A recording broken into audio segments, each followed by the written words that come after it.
Okay, I'd like to call this meeting to order. Good evening.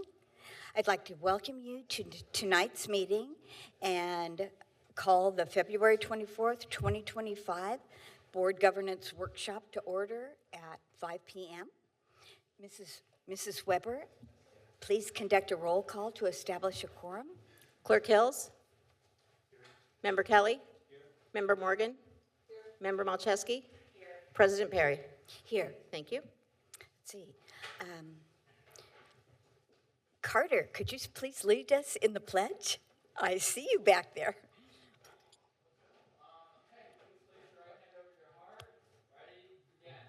I pledge allegiance to the flag of the United States of America and to the republic which stands one nation under God, indivisible, with liberty and justice for all.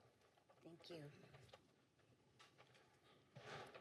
Mr. Dixon, are there any changes to the agenda? No. Okay. May I have a motion to adopt the agenda as presented? Any discussion? All in favor? Aye. Opposed? Okay. Mr. Hills, are there any members of the public wishing to speak tonight? Yeah, Mr. Richard Ara. Let's see, we want to hear from everyone, but we also want to be able to get to our agenda, so please make your remarks concise. Thank you. And if you could call two people up at a time, Mr. Hills, thank you. Yeah, it would be Feza Zuziak would be after Mr. Aram. Okay, thank you. Mr. Aram. Thank you, Board Member Hill, Chair Perry. I'd like to speak on three issues related to school governance. The first is safety for our children. The second is privacy rights for our children. And the third is taking actions that support board cohesion, they don't undermine it. So first, let me talk about keeping the kids safe. One of the key functions of local school board is that it models for young people democratic processes. Many countries, as you know, don't have local school boards. It's a unique feature of the US, and again, one of its central purposes is modeling democratic processes and civic life for the community and for youth. Now, in a democracy, often you have diverse viewpoints expressed, and that is a good thing.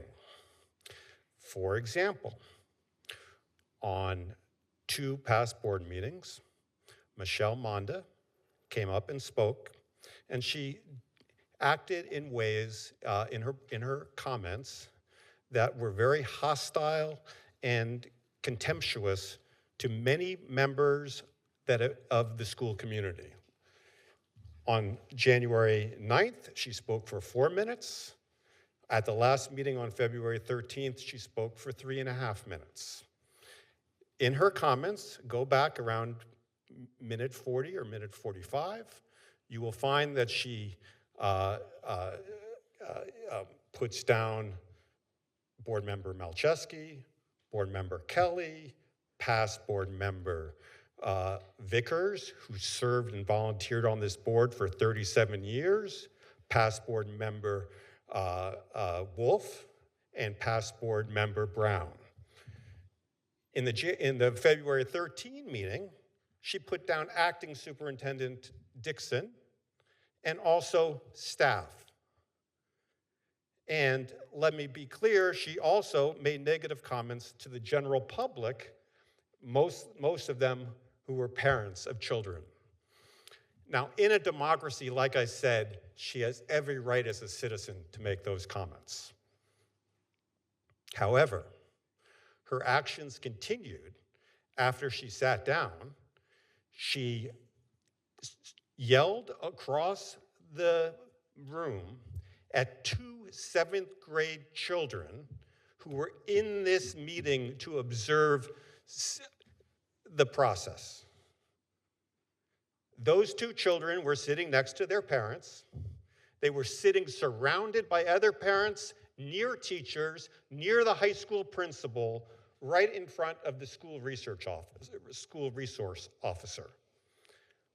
All those other people had nothing but compliments to those children for engaging in civic activities.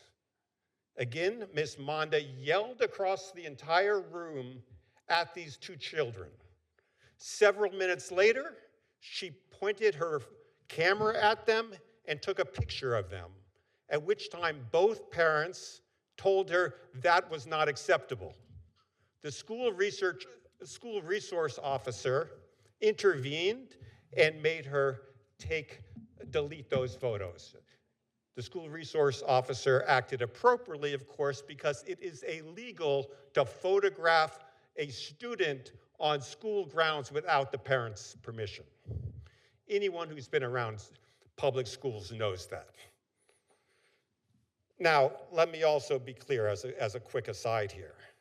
She also had negative comments about me.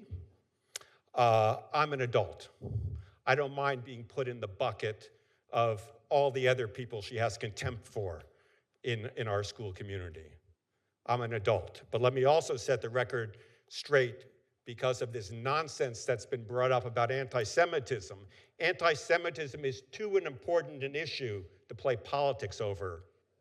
And let me be clear, as a board member for 6 years at Tarbut V'Torah Jewish Day School in Irvine, and as someone who works actively, locally and nationally with the Anti-Defamation League, I find it outrageous that people are playing politics over such an important issue. Now let me talk briefly about privacy and about working together as a board. First of all, privacy. I was very disturbed and concerned when I saw, it was brought to my attention, that 2 board members had written about an individual child, slandering him in public comments. What board member doesn't know you don't talk about an individual child in a public meeting or in comments to the community? That's why you have closed meetings. Who doesn't know that? I'm sure you have Board Member Hill here, a lawyer. He can tell you what FERPA is. Those are federal legal protections to respect student privacy. He can also tell you, I'm sure he has briefed you, about Wood v. Strickland, the 1975 Supreme Court case that will hold people personally liable if they knowingly violate a student's due process protections or a student's rights. That behavior has to cease and desist. One final comment. The board has to work together for the children. The board has to work together for the children. We have good people on this board. Board Member Morgan, I've heard nothing about good things about your family. I have heard nothing but good things about your family. Your husband, your kids, I know are great. And we've said that many times before. I've heard nothing but that. I'm about to finish. You are 4 minutes over. Yes, just like Miss Monda. No, she Okay, was 1 minute. thank you. Chair Perry, you're an educator and been on the board for 10 years. Let me tell you this. If anyone has said negative things about the family or children of another board member, they should make a public apology. Because if they don't, it is very hard to imagine a board acting together in cohesion when board members are disparaging, not arguing about policy, but disparaging the family and the children of each other.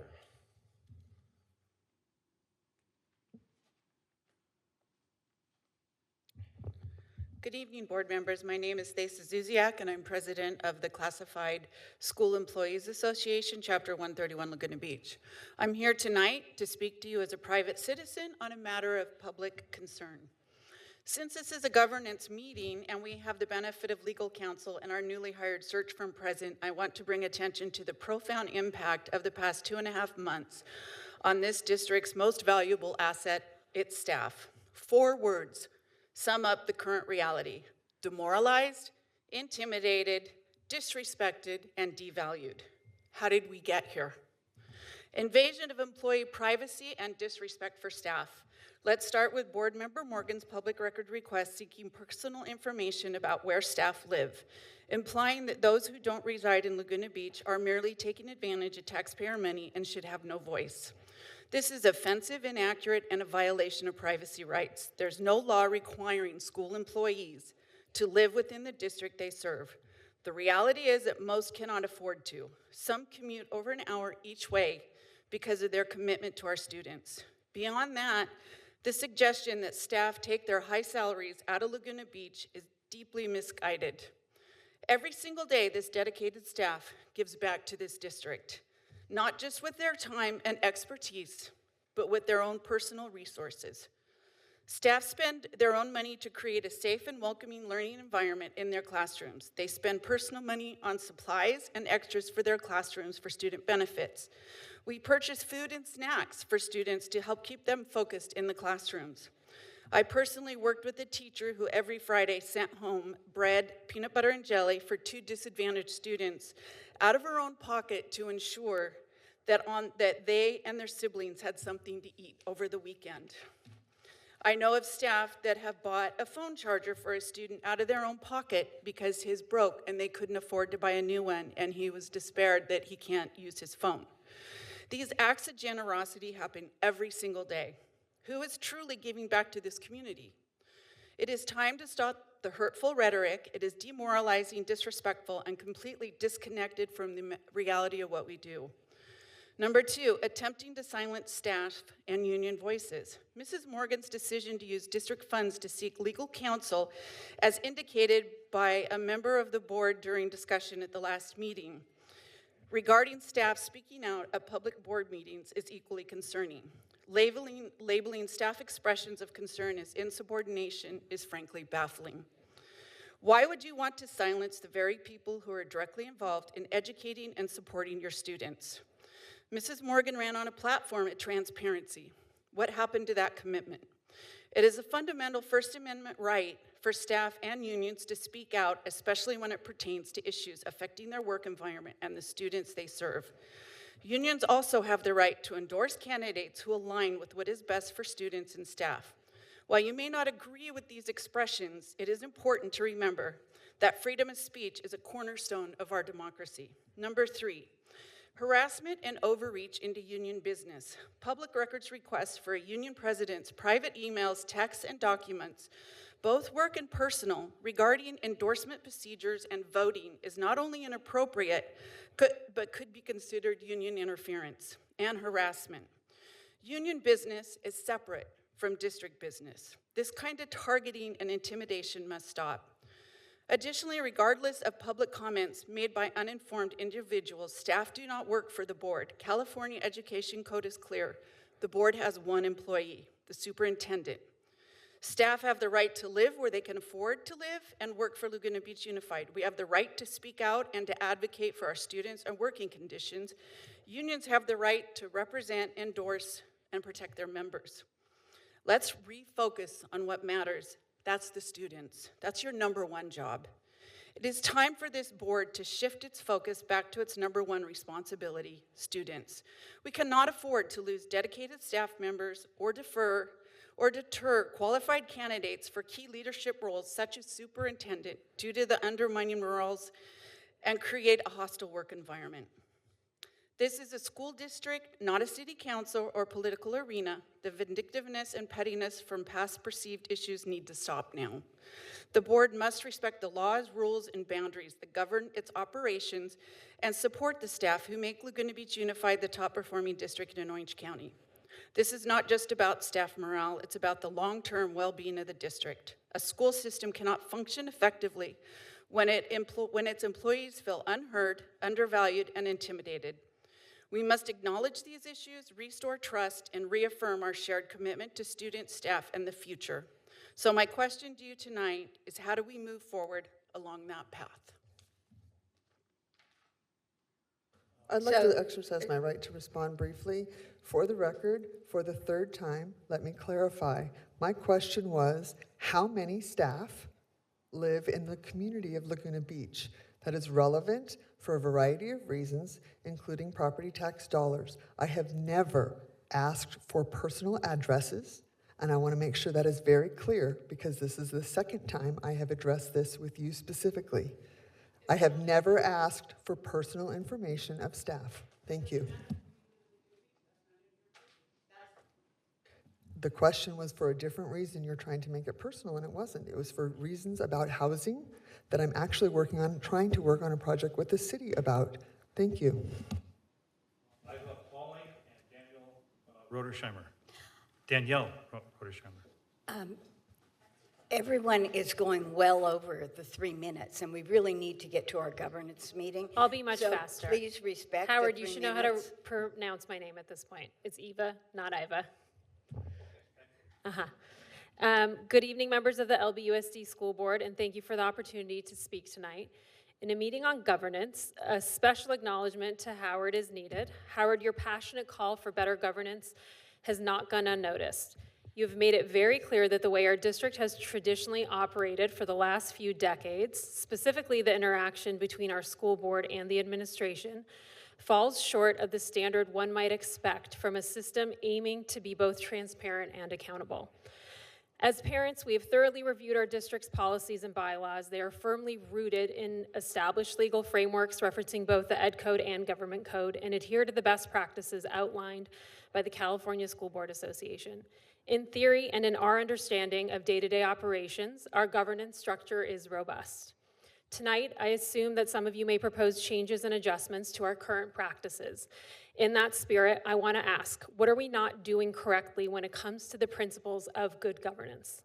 Tonight, we are fortunate to have two highly respected experts with us, an attorney here from Best and Krager and Peggy Lynch from Leadership Associates, whose insights will be invaluable. They can help us pinpoint areas where our practices might not fully align with the spirit of effective governance and clarify any misconceptions where the new board majority may believe we are falling short when we are not. I invite the school board to welcome our external experts as they share their perspectives on the governance and policy issues raised tonight. Their guidance will help us identify clear, actionable steps to align our practices with our values and ensure our schools operate with the utmost integrity and accountability. Thank you for your time.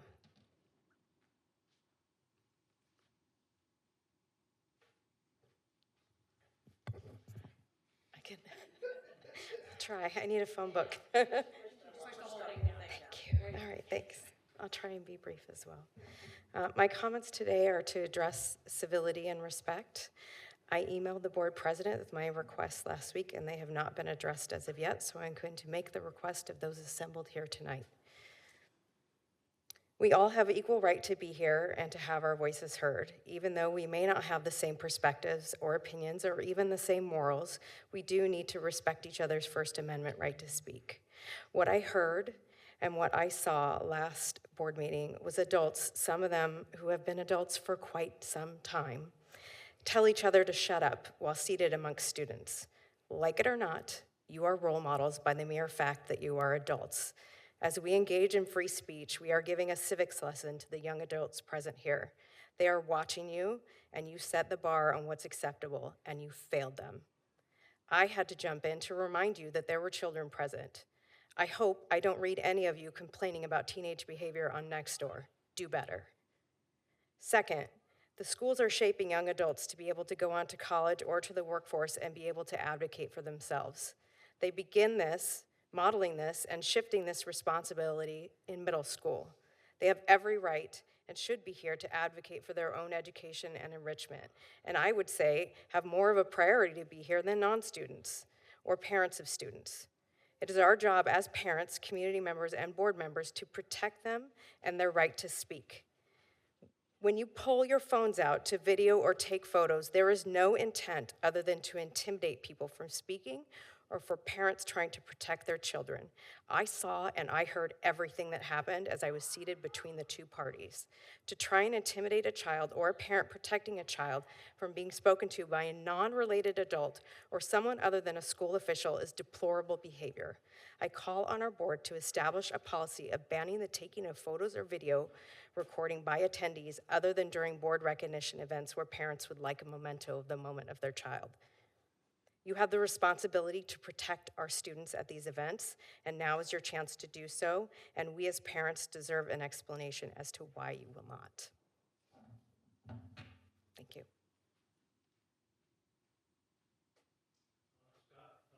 Whitcop and Carter McKenzie. Thank you.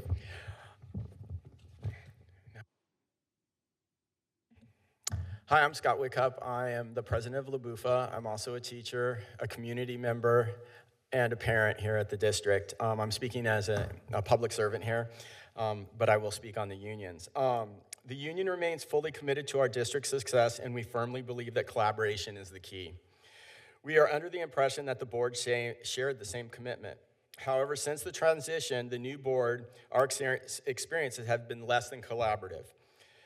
Often meetings have been scheduled solely on the union's request, and there has been several instances where our outreach has not received a response at all. Union members play a critical role in our district, and we believe that the perspectives are essential to addressing the issues that affect our schools. We respectfully request that the board actively engage with us, ensure that our insights and concerns and consideration as part of your decision-making process. We look forward to rebuilding a strong cooperative relationship that benefits our educators, our students, and the entire community. Thank you for your time.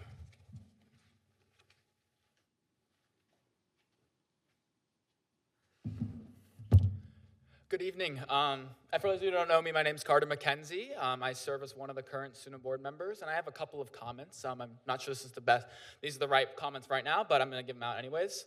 I want to address last meeting when you pulled off the loan or the $20 million loan for the students for the environmental sustainability upgrades, and all those students who had came in planning to see that on the agenda, and you pulled that at the beginning of the meeting. I just want to let you know I've had 8 students come to the next day, ask, why did the board pull that? We had been preparing for that for months, and they were incredibly offended by that. I think it's quite simple. Don't pack an agenda so full if you can't meet everything. The same thing happened in December when you moved the agenda around then.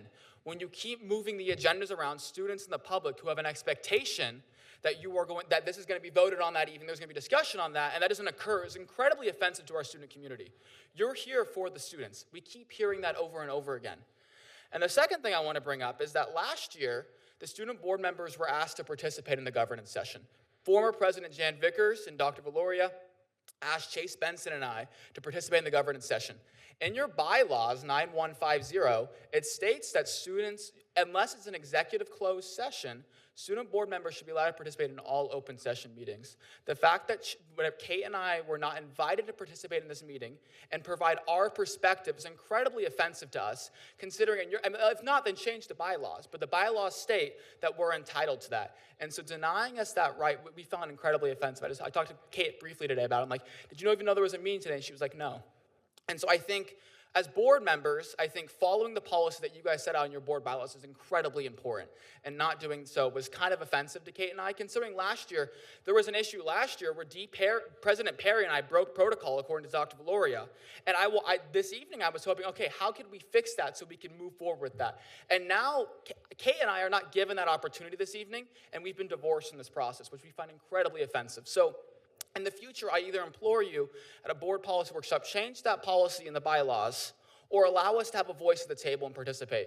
Because at the end of the day, we keep hearing, you're here for the students, we want to support the students, but then our voices are marginalized and not heard at these board meetings. And we find that incredibly offensive. And so, I know all of you very well, everyone on this board.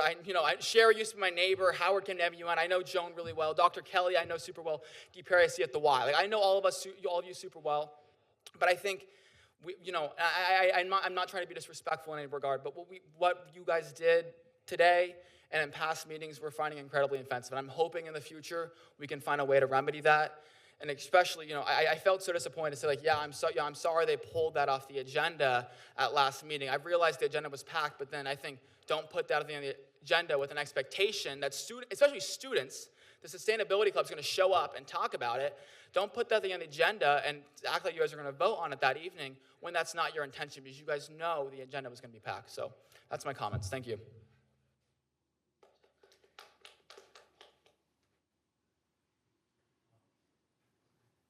Shaheen Sheikh Sadal and Emily Rolfing. Good evening, board members. Thank you for the opportunity. My name is Shaheen Sheikh Sadal, and I'm a parent in the community. And I'm here tonight to address a fundamental issue plaguing this district, which is governance, or rather the complete failure of it. Your actions thus far have revealed gross incompetence. We have board members abstaining from votes because they can't understand basic things. We have board members pulling items for agenda that would have saved this district $600,000 annually, to Carter's point, in disregard of the students who came. We have a blatant disrespect for staff.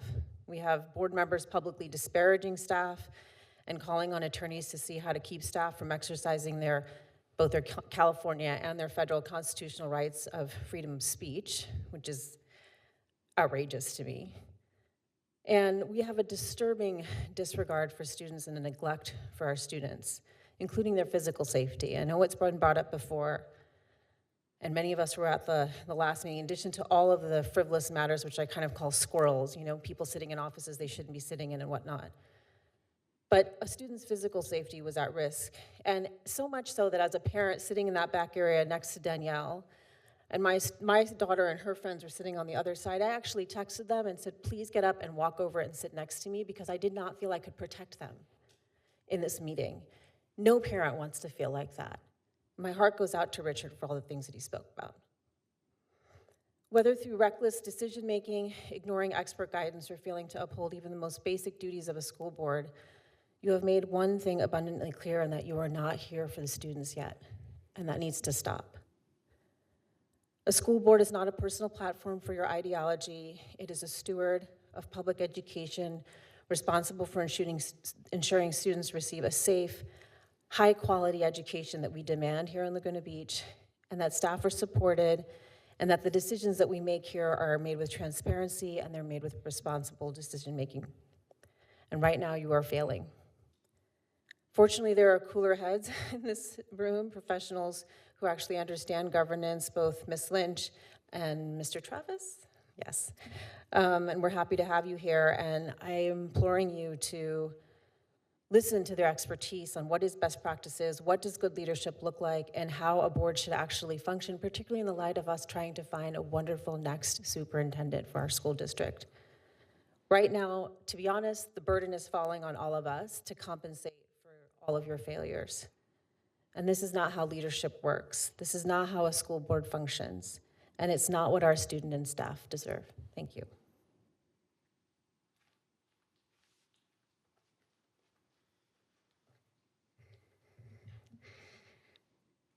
Good evening. My name is Emily Rolfing. Thank you for the opportunity to speak tonight. I think this will be an educational evening, and I'm grateful to be present and as an engaged stakeholder and deeply invested parent.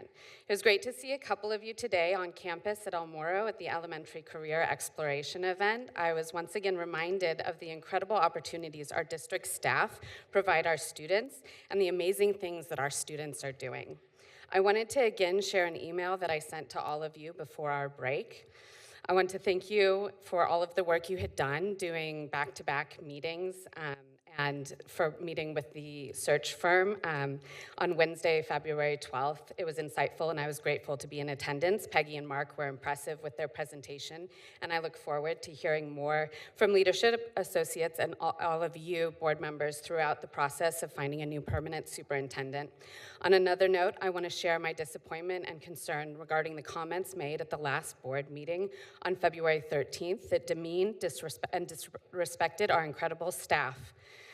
I was disheartened to hear a speaker so negatively characterize our school board's role and relationship to staff and union members who dedicate themselves every day to supporting and educating our students. Additionally, I'm concerned to learn that some board members felt that they needed to engage legal counsel to question whether staff members even have the right to address the board at public meetings. I truly believe our district is home to some of the best educators and staff who go above and beyond for our students. They deserve to be uplifted, valued, respected, not subjected to harmful rhetoric that undermine their dedication and care. It is imperative that our school board sets a better tone for how staff is regarded and respected in our community. I urge the board to take a clear and public stance against this harmful narrative, whether through a statement or, if needed, a resolution. I hope that you can affirm that our staff is not only essential, but deeply valued. The message should be clear. Our district stands firmly behind its educators and staff, recognizing their voices as an integral part of our community and as the people directly responsible for fostering an exceptional education and supporting learning environment where every LBUSD student can grow, thrive, and develop. The LBUSD Board Bylaws 9005 governance standards, which I read through during that last meeting, highlight the importance of your responsibility to act in the best interest of every student. They also highlight your responsibility as a board to govern with dignity, operate openly, with trust and integrity, and treat everyone with civility and respect. I hope going forward this can extend more thoughtfully to our staff. Our educators show up every day for our students and deserve our unwavering support. I hope that you can quickly find a way to demonstrate that respect, appreciation by showing our community that LBUSD values staff contributions rather than diminishes them. Thank you for your continued dedication, and Carter, way to go, bud. Thank you.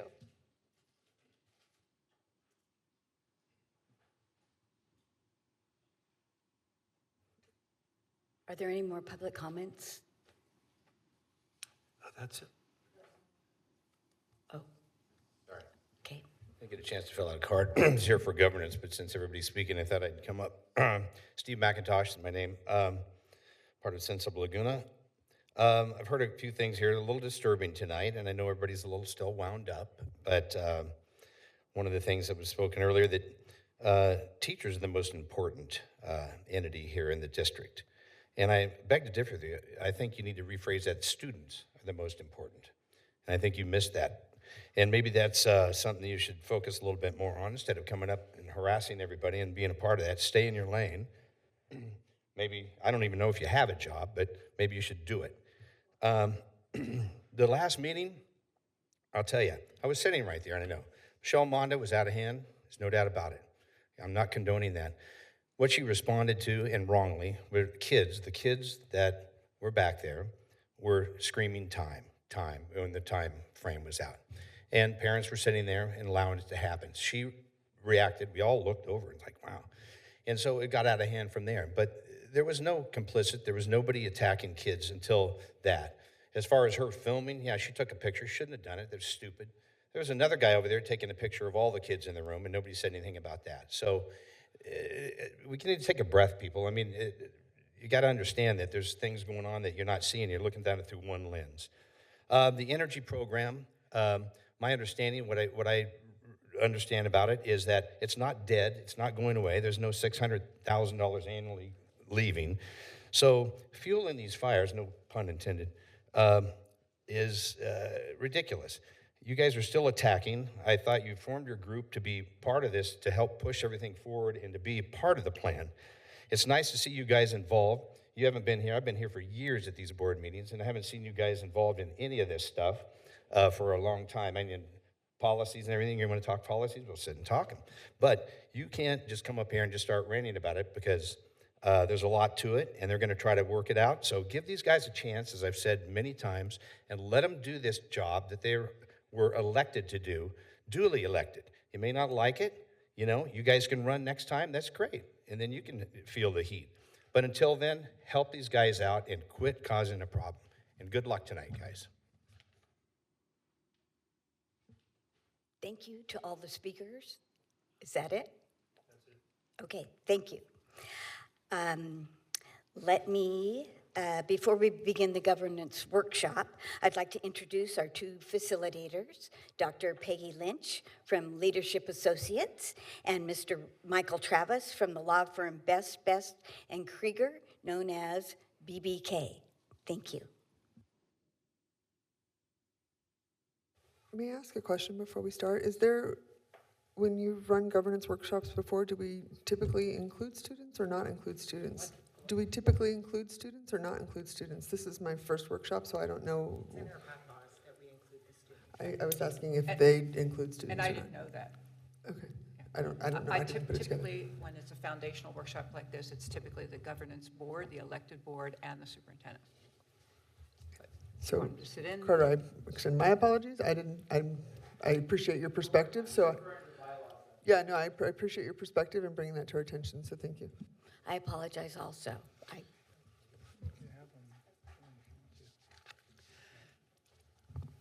On this topic, today I sent Carter and Kate an email, and when I was sending them an email, I thought about the fact that they weren't on the list. But I just want to say to you, Carter, and to Kate, I agree with you that we need to go back and look at the bylaws, and we need to look at student government at Laguna Beach High School. And I personally would favor a constitutional convention to write a student constitution and have the representatives of the board elected by the students and all that. But that's not where we are right now. We got, as you said, we got to live with the bylaws we have.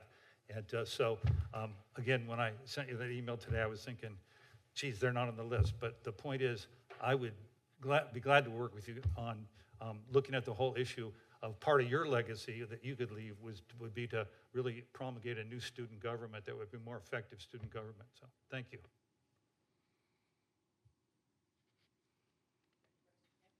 Ready for you.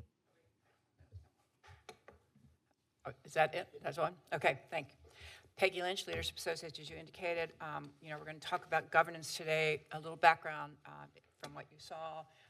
I am a former superintendent. I was superintendent of Brea Olinda Unified School District as well as San Diego Union High School District, and have been with Leadership Associates since 2009. And I've done lots of governance workshops, lots of searches, all those kinds of things. So that's a brief background for me. Michael. Good evening, members of the board, and thank you for the opportunity to be here with you tonight. So my practice is centered on education law, mostly in Orange County, and for the past probably 17 years. I've seen lots of different things, and I understand and appreciate the challenges that board members face and the community faces, because let's face it, everybody's here because they care. They care about the schools, they care about the students, and every presentation and every governance meeting we have is unique to your situation. So my hope is tonight that I can provide some foundational information for all of you and assist you in beginning to have a conversation that starts to make sense, so you can all do what you're here to do, which is govern the board and do what you can to do the best thing and the right thing by your students. So a couple pieces of clarification. So I've watched 4 board meetings, not this past weekend, the weekend before, and I've seen the challenges of a new board. Some people call it forming, storming, and norming. There's a forming, you get to form as a board, then you storm a while, and then hopefully you norm and set the norms of how you're going to operate. This is a foundational step. I want it clear that I think everything I heard is that there's a strong desire for this board to work together on behalf of kids. And if that's the case, that's going to take every one of you up here to do that. And you're each going to have a role in that. I want us, the board, the audience, to give us time and quiet, some grace while we do this. We're not miracle workers. One governance workshop is not going to address everything that needs to be done. Bylaws are a separate discussion from now. Right now, we're trying to do that foundational. It's going to take ongoing work and communication among all of you with your superintendent and the board members to develop a real team. I'm a sports fan, so I'm going to talk a little bit later about what that looks like sometimes. And part of it is everybody has a role. And so we're going to be off a little bit on how we get this done because we're going to be behind. But so if we can go to that next one, the agenda is up there. Why are we here? State law, the schools, the board, and the board members. Specific roles, talking about the board president, superintendent, and staff, characteristics of effective team, the board and the public, and commitments. I do want the audience to know that as part of the preparations meeting, I asked all the board members to watch one of the meetings, not because they, even though they were in the meeting, sometimes watching it from a different perspective is a good chance to see how things looked. So on the next one, each of you plays a role, a significant role really, in public education offered by the district. The right kinds of collaboration are essential. Information not be new, but having a shared understanding. We realize that some of you know about government, some of you have been on a board, some of you haven't been on a board, but this is supposed to be a little reminder, a refresher, if you will. And our tool provides some tools to allow the board members to do that. So next is why are we here? So in your packet of material, you have some paper clipped items that I put out. And the top thing is called the Legacy Dialogue. If you can find that, that would be great. I'm going to give you a chance to take a few minutes. It asks you a few questions. It says, the reason I wanted to serve on this board and the value I think I bring, the legacy I would like to leave, and what my priorities and what I hope to see accomplished by the board. Okay? So what I'd like you to do is take a couple minutes and write the answers to it. Think about what you would say on each one of those, if you could, and write that down, and we're going to have a chance for you to share out to the public and to us. Okay?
Okay, if you can kind of try to finish up.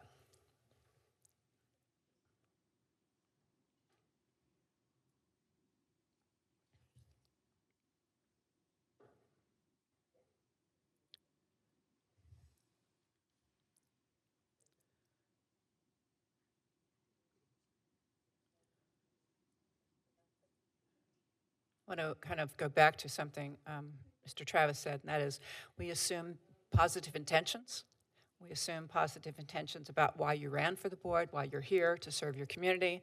We'll make assumptions of that, and hopefully you'll prove us all right. So we're going to take just a second on what legacy you would like to leave. When you finish your term, you're all going to finish your term at some point. What would you like to have people say about how you were as a board or you were as a board member?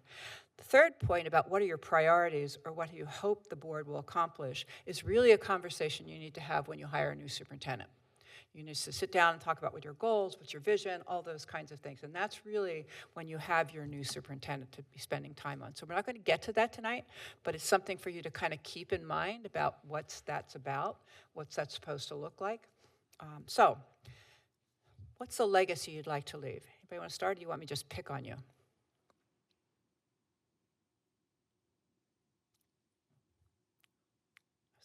Jeff, you want to start?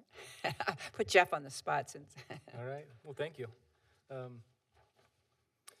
So the legacy I'd like to leave would be lasting systems and structure that provides the flexibility to adapt as the needs change and continuously improve.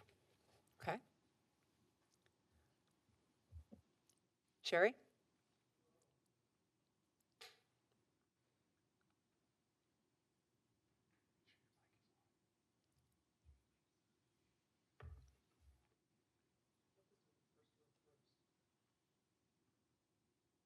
You can pick any part you want.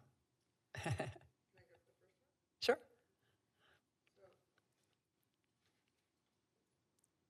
So I'm going to start with the first one.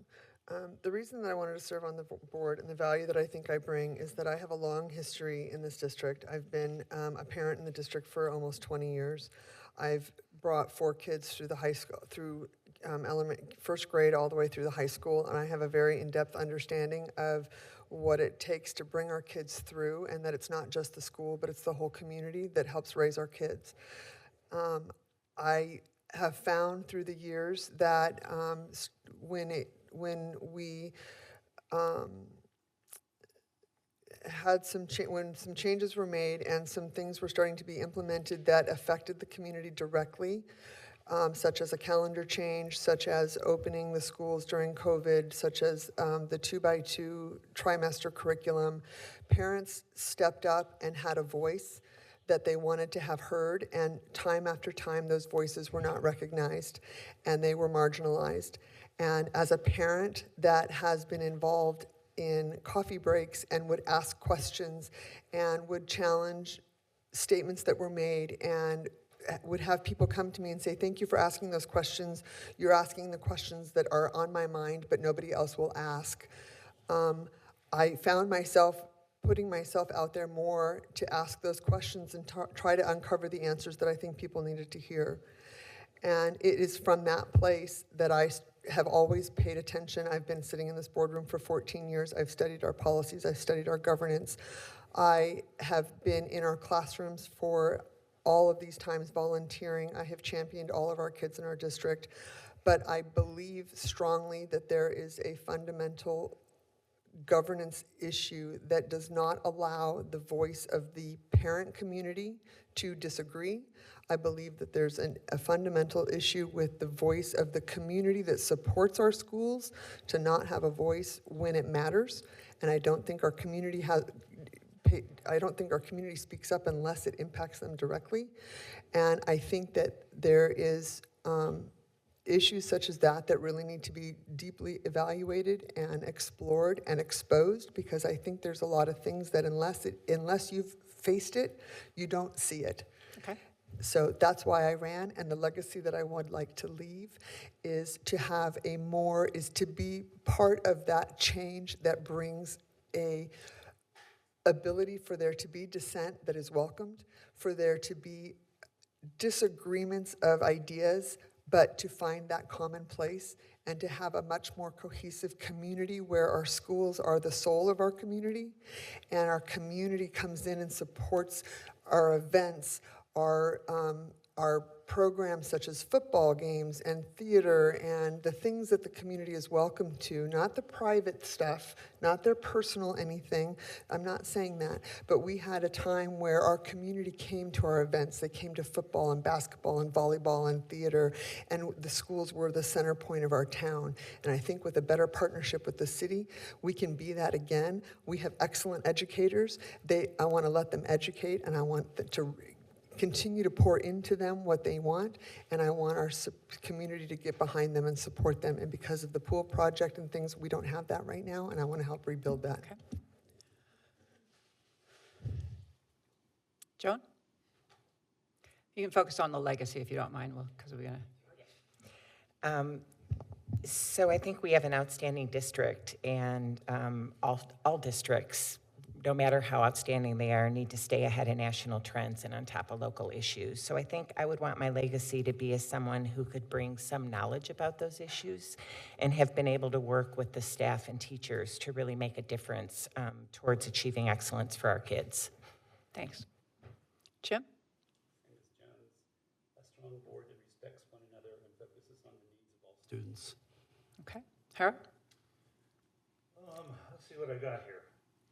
Focus on the legacy if you don't mind. Yeah, that's what I am doing. Unleash potential of students and teachers for creative self-realization and sustainable academic proficiency as essential to the social and emotional well-being of students. Okay. Dee?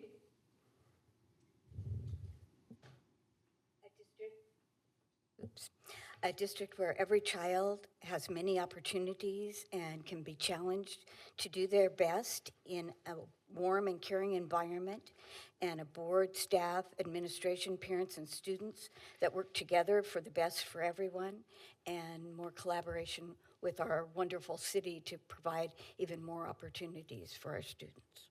Okay, thank you.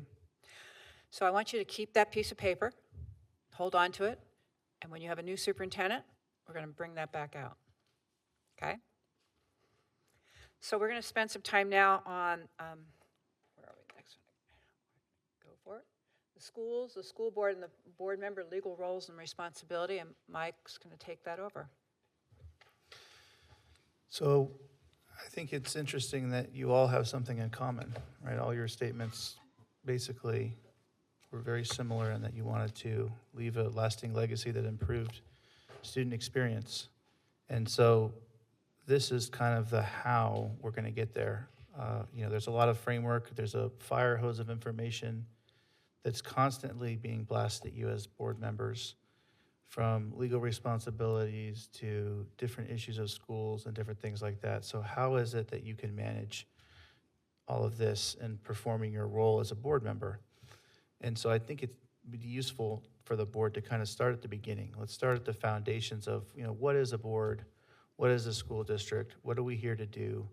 And kind of build on that. Just like we had statements a moment ago about, well, what is it that we hope to accomplish for the kids? You all had something in common. So this will kind of get us on the right foot to start speaking the same language and have the shared understanding of what your role is as a board. And so looking at this, and I also say this frequently in these kind of presentations, that a lot of the stuff you've heard before, but there might be something that you haven't heard or you might not recall. So it's good to just kind of go back through some of this, and hopefully it'll be helpful for you in some ways to kind of start from go and take the first step together. So again, the education code, let's see where we at. So the Education Code is a state law that governs and establishes public school districts. So you're all here because of state law that says, you're here because we're providing state funding to be a school. And for the most part, you're funded by public tax dollars, and so you're accountable to the public and the state government as a result of that. And so your school is providing ultimately what is a free public elementary education to students within the territory that's served by your district. So you're basically here because of state law. And as the board, the law vests you with the authority as the sole decision maker for any actions that are taken by the district. So the board is the one that decides what happens in the district at the end of the day. And you'd say the buck stops with you as the board. And one important thing to remember, and we'll probably get to this later, is that the board acts as a whole. So each one of you has your unique background, your unique perspective that you bring to the board, but alone, you take no action. You only take action together. So it's, again, critical to reinforce this idea that the board is as a solid, cohesive unit that acts together, not individually. And as a board, you don't have the luxury of just representing your interests or a particular group. The board represents the entire community, everybody. So that's students, that's employees, that's members of the public, that's everyone that has a vested interest in the activities that you're doing as a board. And as you've seen in the past several board meetings, you have a passionately engaged community, you have passionately engaged employees, and you have passionately engaged students. And so it's not an easy job, but as a board, it's really critical for you to take all of those different perspectives into account when you're making a decision that affects everyone. So looking at what does the law say? Well, this is the famous Education Code, section 35160, which basically says the board can do anything that it wants as long as it's not illegal.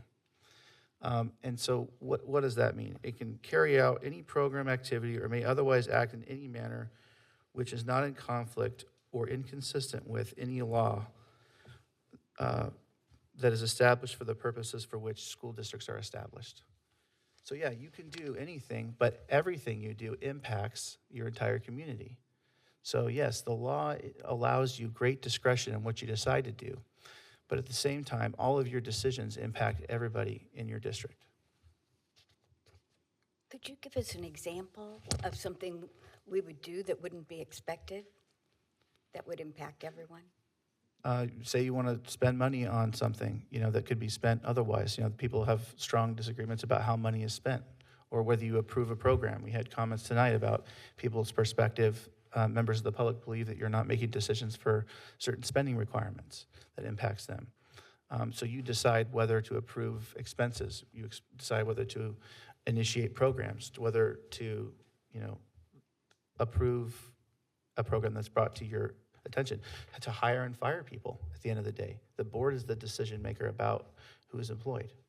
The board receives recommendations, and then the ultimate decision at the end of the day is up to the board. Just to clarify, doesn't the superintendent make recommendations and the board just approves those as part of a personnel thing? We don't actually fire and hire anybody in the district except the superintendent. That is true, but nobody can be fired unless the board approves it. Yeah, but we don't make that decision. The superintendent would come to us with a recommendation. Correct. That's Yes. correct, yes, yes. Sure. One of the things I hope to accomplish today is separate law from policy for the purpose of clarity. You got to separate law from policy before you can then blend law and policy. And what the bylaws say is that the board hires a superintendent, and then the board oversees the superintendent in all other hiring and employment issues. So it's not as simple as saying, one does one thing and one does the other thing, first of all.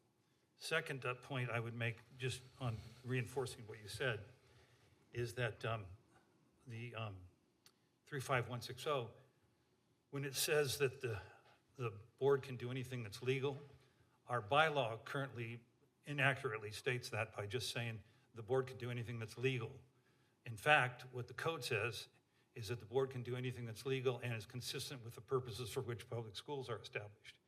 And so I think going back to your question, Dee, if you were going to have an example of something the board can't do, it couldn't, theoretically, it couldn't invest in some venture capital venture that had nothing to do with running a school with the resources that are provided by law. I don't know. That's just an example off the top of my head. There's got to be something that is inconsistent with the purposes for which public schools are established. I can't come up with an example, but I just wanted to point out that that's what's in the statute. So I'll give you an easy one. The board can't discriminate, can't vote to discriminate against certain kinds of people. So it can't take an illegal action. And by the way, I've seen it where a board does not agree with a recommendation brought forward by a superintendent. That's not a comfortable situation, but it can happen, and it is legal. Ultimately, if the board says, hey, or if the superintendent or staff says, hey, gosh, I really think this person needs to be terminated. We've gone through a hearing. The board can say, well, I don't know that we should do that. And that's part of the governance process. So let's not kind of go too far afield, but I have seen it where a board does not necessarily agree with the recommendation. So that is possible under the law. I'm not saying that it's impossible. And have you also seen it where the board would not want to hire someone the superintendent wanted to hire? 90% of the time, that does not happen, okay? Or I would say maybe even more than that, but it can. And the idea is that the ultimate decision-making authority is with the board. And so again, the message really is, and this is just part of the message, which is that how the board decides to implement and utilize that authority is very important. And there are well-established standards for how boards do that. So that's why you have like the California School Boards Association. You have board bylaws. And one other point I would make about the bylaws that I have in here somewhere is that these are all bylaws that have been thoroughly vetted and considered by prior boards, and some board members here have played a role in developing these policies. Now, as the board, with the power that it has, you can decide to propose modifications and then take action collectively to modify those policies if that's something you would like to do. That's within your authority, but there's a process for that. Again, we'll get to that. So I just wanted to turn back to the statute because we could run out of time real quickly if we do this. So essentially, this statute talks about how the board delegates its authority to employees, an officer. Typically, this means the superintendent.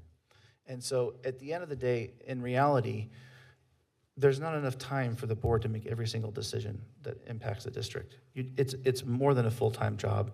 Most superintendents can tell you, as Dr. Lynch, I'm sure, can tell you, that the job of a superintendent is really 5 jobs in one. And you have to do so much work to make sure that you're getting all the correct decisions made, and all the staff that it takes to make everything work is really incredible. So as a practical matter, as the board, a fundamental thing that it does is selects a superintendent that it delegates that authority to run the district.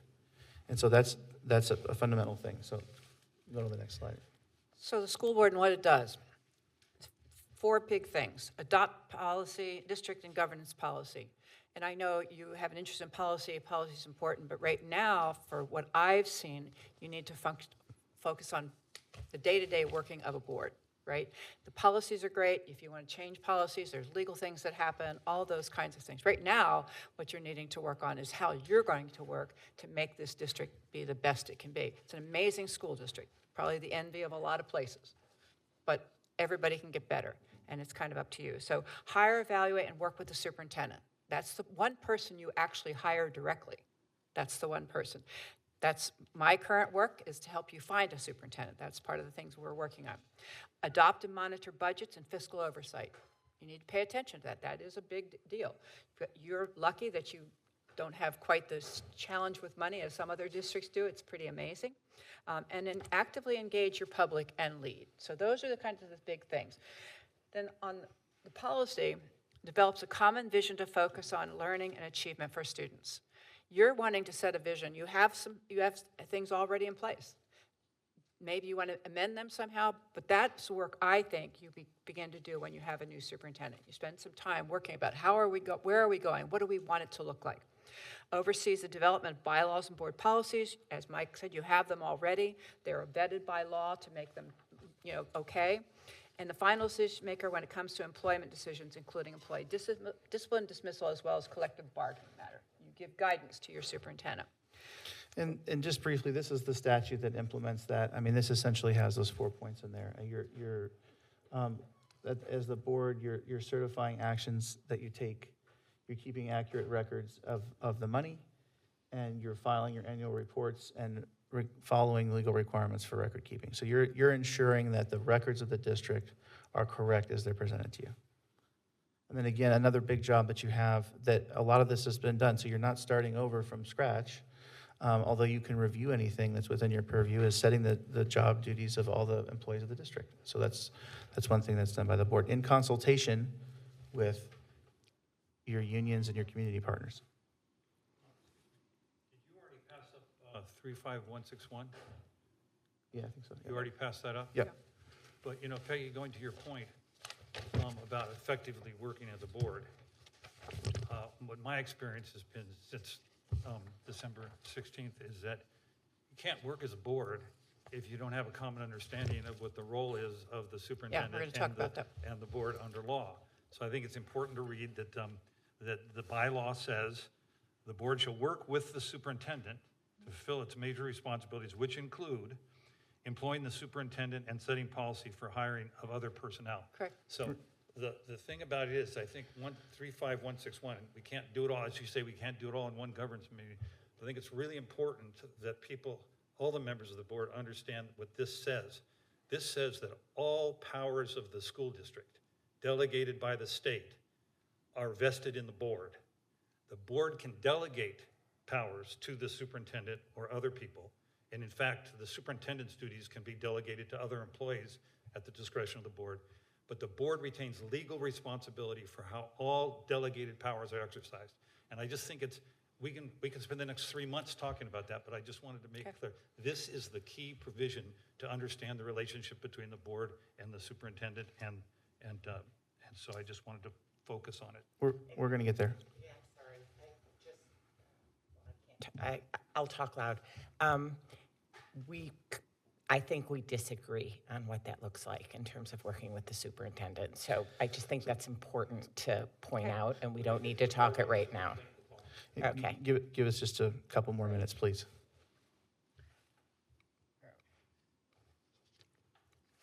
There you go. I think this is your CSBA governance. And this is the CSBA governance handout, yeah. So the role of the board, on the slide there, there's a CSBA material. It's in your packet of material. Looks like this. Everybody's got that? Looks like that? Yes. Okay. And it talks about several things. Just kind of quickly do that. Setting the direction for the community's schools, establish an effective and efficient structure for the school district, creating a supportive environment, ensuring accountability to the public, demonstrating community leadership. That comes from CSBA. Those are the kind of the major areas to look at. School districts are responsive to your community. Different communities have different expectations. You perform those major responsibilities, setting direction, establishing effective. They're on that, but this document is all the background. So if you have something for you to read later, just kind of wanted you to see that as well. Okay?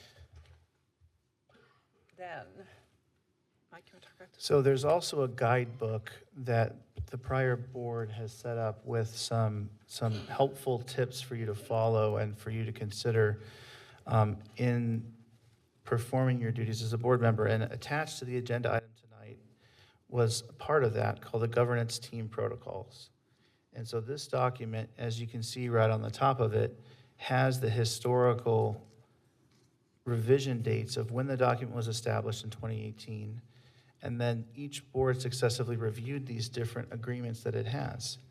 And so these are all very solid recommendations for how the board should function and work together as a board. And you can review this and you can agree to follow it as a board, which is highly recommended because it helps you establish protocols. Because at the end of the day, who's going to make decisions about the 10,000-foot issues? Who's going to make the big decisions about the district? The board does that. There's a lot of issues that you have to focus on that are important to your community, that are important to your students and employees. And these kinds of agreements help you accomplish that together. Because in the end of the day, that's what it's about. It's about working together in a way that's going to allow you to make positive decisions. And sure. On this board education guidebook that you're referring to. Yes. It, at pages 8 through 20, has the protocols, which are, as you describe it and as this document describes it, are understandings that the board has reached about how they're going to conduct their business and whatnot. I have a two-part question very quickly.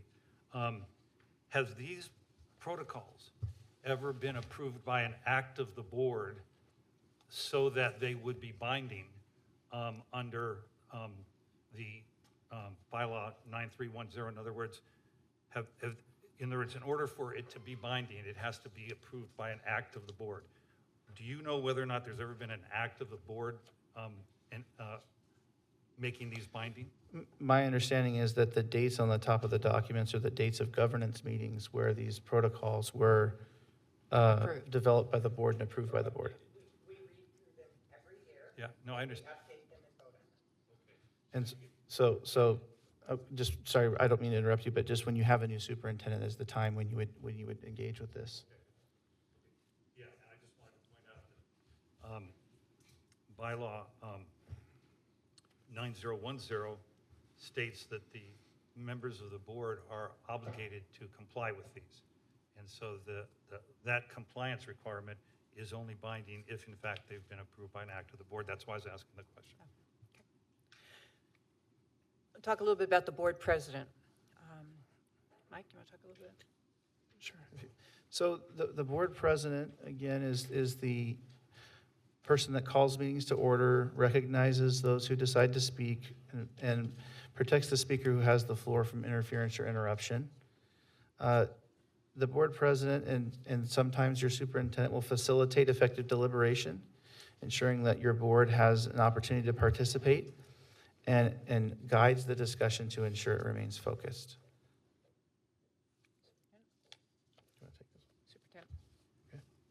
So the superintendent, again, is somebody that the board delegates to figure out what's going on in the district and what needs to be discussed by the board, and works with the board president to establish the agenda and the board as necessary to decide what the board is deciding. How is the board going to know? Because you can't know everything, and in order to make informed decisions, the board has to have all the information available to it that's provided by the superintendent, by your staff, by your support teams. The board as a whole, again, acts to give orders to the superintendent only while they're sitting in a board meeting. So legally, when the board acts in a board meeting, those are the directives that are binding as a matter of law. Outside of a board meeting, there is no authority to give direction legally. So again, individual board members cannot give orders to the superintendent outside of a board meeting. Because the laws talks about how the board, when it acts as a whole, provides direction for the district. We went over the president pretty quickly. Are we going to go back to the president more, or are you done with the president? We can go back to the president and discuss it. I think the only thing I would say is we want to move to some of the other things and come back maybe to some questions so we can get through some of the things that are really going to be about the whole mindset and how you're going to work together. I think the board president has an important role. They have to be sure that people are recognized. They also need to not let people talk whenever they want, out of everywhere. Board president is also responsible, frankly, for recognizing each of you when you want to speak. You don't just start talking, you ask the president to recognize. So that's another role, and it's a tricky one when you're president, but it is part of the role, so, okay? So, should I ask for recognition to make a comment? We're in a workshop, Okay. but I've watched your board meetings, that doesn't always happen. Yeah, no, I know it doesn't. So, believe me, I know it doesn't. But I just want to point out, since just went over the president's responsibilities and this in relation to the superintendent pretty quickly, part of the history of what's been wrong here and what's been difficult had to do with the transition period when there was no superintendent. correct. And everybody sort of beat us up pretty bad about the idea that, members of the board were trying to figure out how to keep things afloat in the district office until there was somebody with authority to make decisions. And I just want to point out that bylaw 9200 says, unless agreed by the board as a whole, individual members of the board shall not exercise any administrative responsibility with respect to the schools or order, demand, or request the services of any school employee. But what that says is if the board as a whole decides that they want a member of the board to be involved in administrative activity, they can. Now, that probably will never happen or doesn't happen very often, but it is in the bylaw. I wanted to note it. Another thing I wanted to note is that bylaw 9121 says, the president shall perform other duties in accordance with law and board policy, including but not limited to, in conjunction with the superintendent, representing the district as the board's spokesperson in communications with the media, and the president will lead the board's advocacy efforts to build support within the local community. So that, along with the fact that under the agenda setting, that the superintendent acts in his capacity, his or her capacity as secretary of the board, not as superintendent generally, but as secretary of the board in conjunction with the president. So for agenda setting, the president has the lead and the superintendent acts with the president in conjunction. And for communications with the media and the community, the superintendent acts in conjunction with the president, which is the exact opposite of the position taken that everybody really gave us a hard time about. So I want to clarify that. And I think one of the things I'm going to ask you to do later is an activity called green waste. What's that? About green waste. And all of you know what I mean by green waste, right?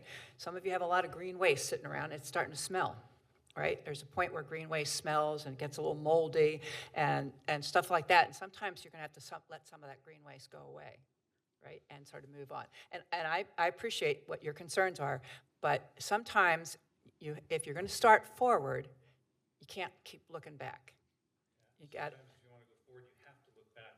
If I you agree. say you want to have us start to work together as a board, if we don't have a common understanding of the roles that are required, Right, and then we can never work together. We're as a not board. going to get to everything in every bylaw. There's just no way tonight. So we're trying to get to some practical things about how you're going to work together and how you're going to manage the relationships you're going to have. You're going to sit here in a lot of meetings, and you got to figure out how to make that work, right?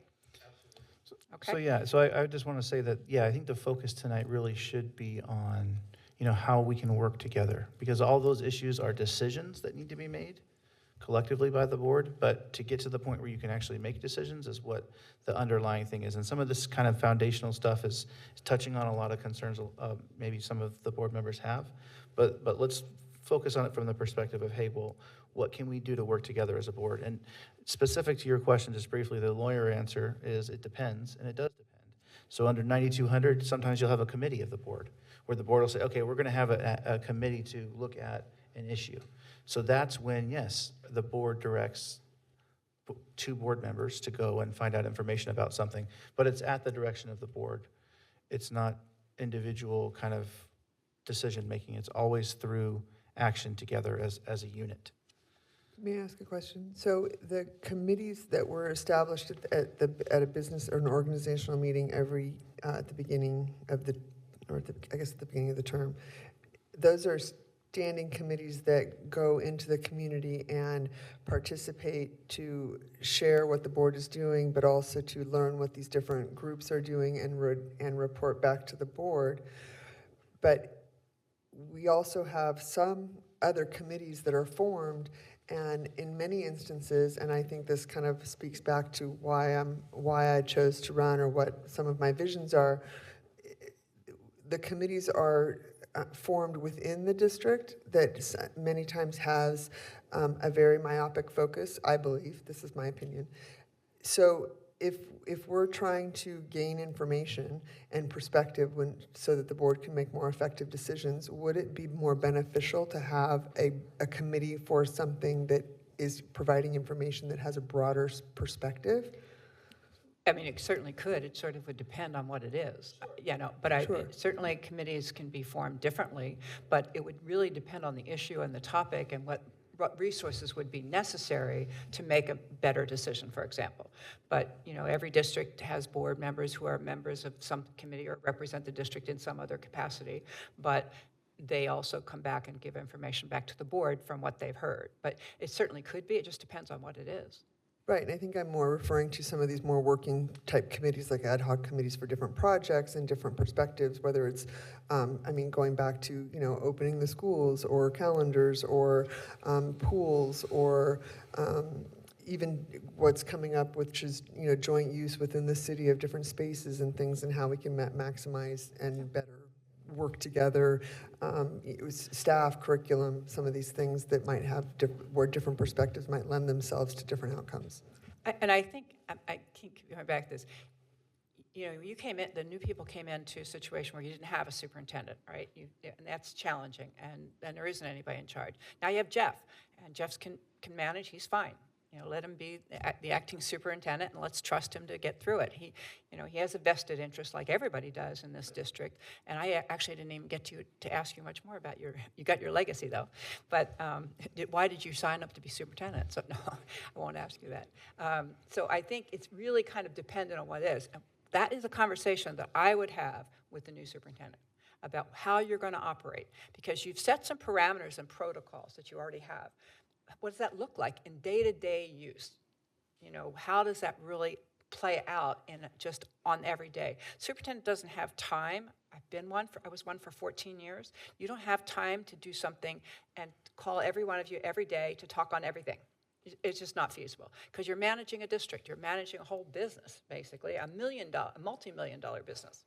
And so they have to, you know, be able to do that with that. But to your point, I would say that's a conversation when you have a new superintendent. Is it a project you think of? Maybe. Depends on what it is. Do you want to do this real quick? So yeah, so here's the statutory basis for a superintendent. It just says the board outlines the duties of the superintendent. There's a lot of specifics in there, but your superintendent's your chief executive officer, and the board defines what the role of the superintendent is and what their expectations are as part of the process. And you will be going through that process at a subsequent meeting where you can all decide what it is you want your superintendent to do, what kind of strengths you're looking for, and you can take it from there. Make a deal with you. Okay. This will be the last. I don't know if I want to accept the deal. This is the last point I really want to make okay. about roles. Okay. I think it's really important when we use the term chief executive, CEO, that we understand what that term means under the law. It's not like a CEO of a corporation, and it's not like a CEO in the private sector or anything else. And it's not like a chief executive in the government. It's not like the federal system where you have a chief executive and a co-equal branch of government. We are everything. We're the legislative, and we control the executive function. The board does. And so it's combined. It's not separate. There's no separation of powers. There's no checks and balances. And so the point I want to make is this. When we use the term CEO, we have to look at section 35035, because that's where it's used. And for every one of the enumerated powers of the CEO under this section, the board can take those duties and assign them to another employee. Those functions are not vested in the superintendent. And the fact of the matter is that under 35161, the board can delegate any of those. The board cannot even hire a superintendent and can just delegate those functions to other employees. But where there is a superintendent appointed, he is the chief executive officer, but the point being that he has no independent source of power. He doesn't have powers that independently come to him as a co-equal. He gets his powers from the board. And that's, I think, the plain language of that. But I just wanted to see if you would want to add anything to that, or if you have a different view of the situation. The statute says that the board takes action to define what powers the superintendent has. So it's what the board decides. You have that authority, and again, there's reasons why certain powers are typically vested in superintendents, and there's very good reasons for that. Thank you. So you do have that authority. That's what the statute says. In all of these comments, what I hear, all the bylaws aside, is a conceptualization of a different way of the board interacting with the superintendent. And instead of just saying what you mean, which is we think the superintendent, this is what I'm hearing, should have less power and the board should have more, you're just reciting bylaw things. And the issue for me is, this is why I think we don't agree on what the role of the board even is.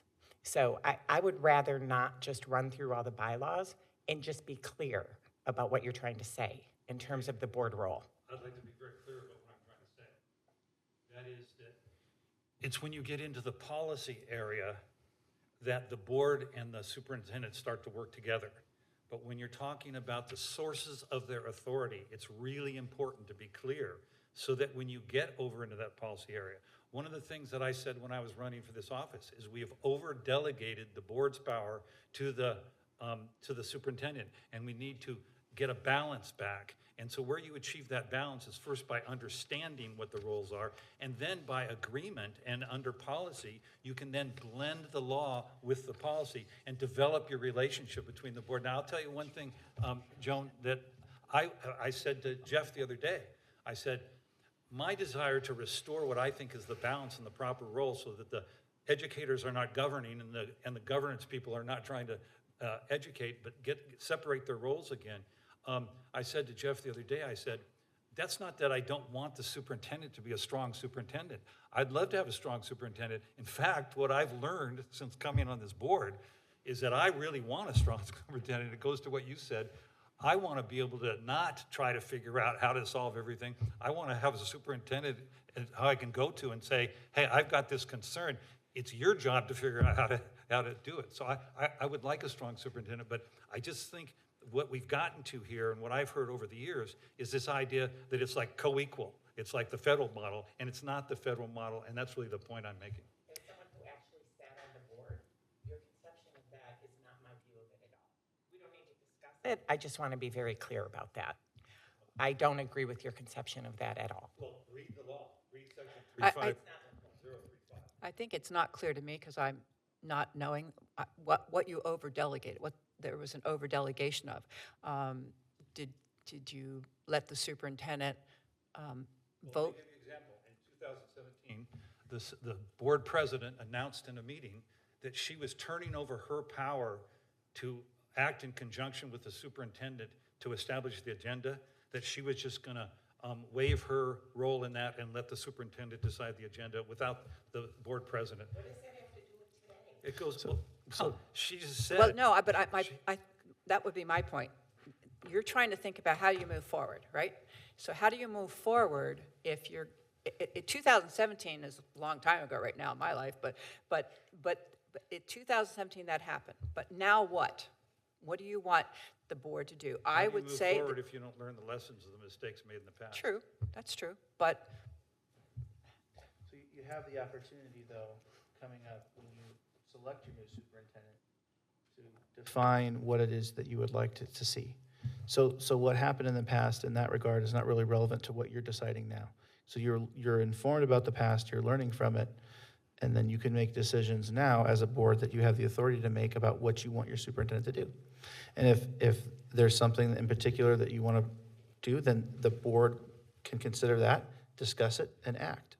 And so that's the process. So I think you're in some ways talking about the same thing, just from a very different perspective. Yeah. There's not a When Peggy says, I can't think of how that could happen, well, that was an example of how, and I can give several examples of what's happened since December 16th, but let's move on.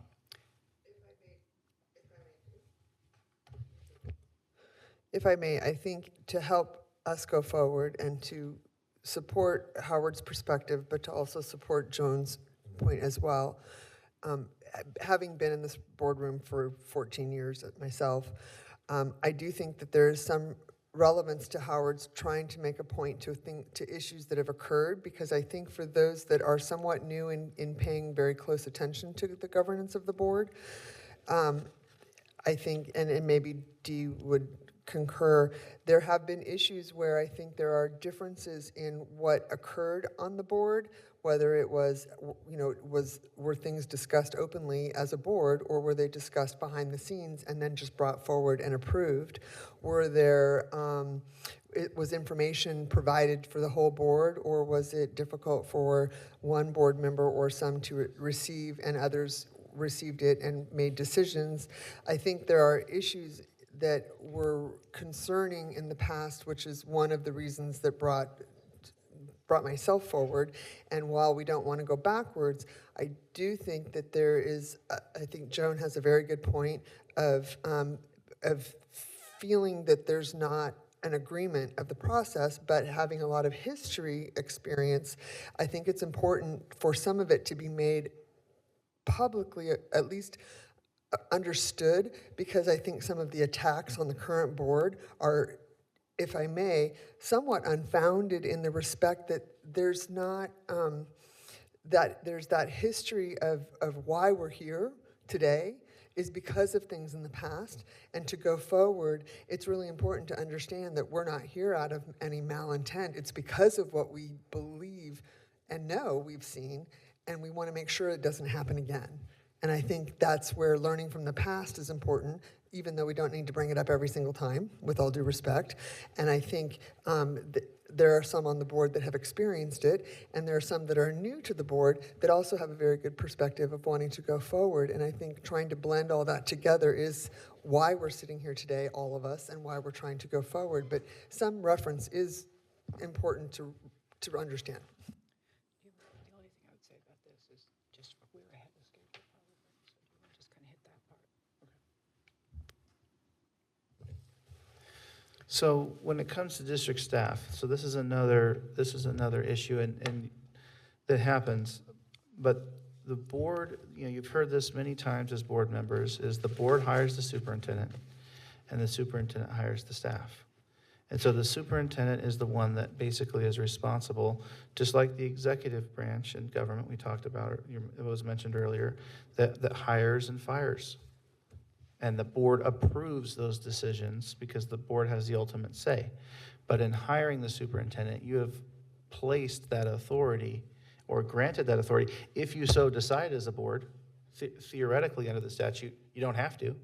Everybody does for good reason, and you'll go through that process and be explained as to why. But so any staff interactions the board has goes through the superintendent. And what that means and how that's implemented varies from board to board. Some boards have very strict rules to say the board only communicates with the superintendent no matter what. And any direction that's given to staff comes through the superintendent's office no matter what. Other districts, it's a little bit more loose. It's a little bit of a gray area. If a board member says, hey, can I have some information about how many students we have in the district or something like that? It just depends on what you decide as a board that your norms are going to be. And so that is something that traditionally a best practice is for the board to go through the superintendent, because that maintains the board's objectivity in the circumstances for decisions you might have to make. Because say, as a board member, you regularly get information from staff members and you like them and you feel like they're your friends and you spend time with them, and then you have to make a decision that impacts them. And that's not going to give you the objectivity you need as a board member to make a decision that's the right decision for the district. And so there's many different reasons why, and that's just one of them, you would want to maintain that kind of structure, because it allows you to have the proper information to make decisions that impact your role. And so similar to that, individual board members should not get involved in complaints or disputes amongst staff, because it can not only result in a biased decision-making, but it can also result in liability for the board member that's getting involved, because people say, oh, hey, that's a board member. Regardless of legally whether you actually have power to make a decision that impacts staff outside of a board meeting, you're still seen as a board member in the community. You're still seen as a board member with authority by employees and by the community. And so there's a certain obligation you have with respect to that. And we're going to get into that a little bit further when we talk about it a little bit more. But there are staff members that you employ or you direct the superintendent to employ who specialize in that, who are familiar with the rules, who are familiar with the laws, who will do the due diligence it takes to get the answer right. Because again, as board members, you have bigger fish to fry, quite frankly, and decisions to make about important matters that affect the district as a whole and not become involved in individual issues and disputes. And from a risk management perspective, I would say, please don't do it. And this is partially true, I think, in lots of districts, but in a smaller town where people know each other, there's a lot of people who know each other, you run into the person in the supermarket and they say, you know, the principal just really made me mad, and you're the board member, you need to fix it. And the board member says, you know what, I'll work on that. No. You say, you know, I'll refer that to the superintendent. It's not your job to fix things. It really is important. And you undermine staff in a way when you do that kind of thing. And also it's confusing. Like, am I supposed to listen to the board member? Am I supposed to listen to where am I going? So it's that part of the role is be concerned, be interested in what people have as concerns, but pass it on to staff to make it work. So. Yeah, the supermarket example is a classic one, you know, and if somebody comes to you and they express views, you know, be receptive, but then say, you know, I encourage you to come to the board meeting and speak about that so all the board members can hear that, because all the board members need to hear that, because I can't do anything on my own. I can only do it with the board. And if the board doesn't know what I know, then how can we do anything about it? So always, you know, pass it on, be receptive. It's important as part of your role, but just remember that if you really want to make a difference and you really want to make a decision that helps, it needs to be through the entire board, not just by yourself. See, this is where I think we're headed in a very good direction in the sense that we defined the statutory role, and then we're moving now into best practices, which is more of in the policy side of things where there's discretion, and it can go either way. But generally speaking, the best practice is to not go try to solve somebody's problem. Just question I wanted to ask you. When we went to the California School Board Association thing, they got up there and they said, these are the responsibilities of the board members. And they emphasized that board members don't act individually and under our bylaws unless they're directed by the board to do. But as a best practice and as a general rule, board members don't act individually. And the board acts as a whole. And then, so these are your responsibilities. And then they said, these are the limits of your authority. And that's what Board Policy 9200 is, the limits of the authority of the board members.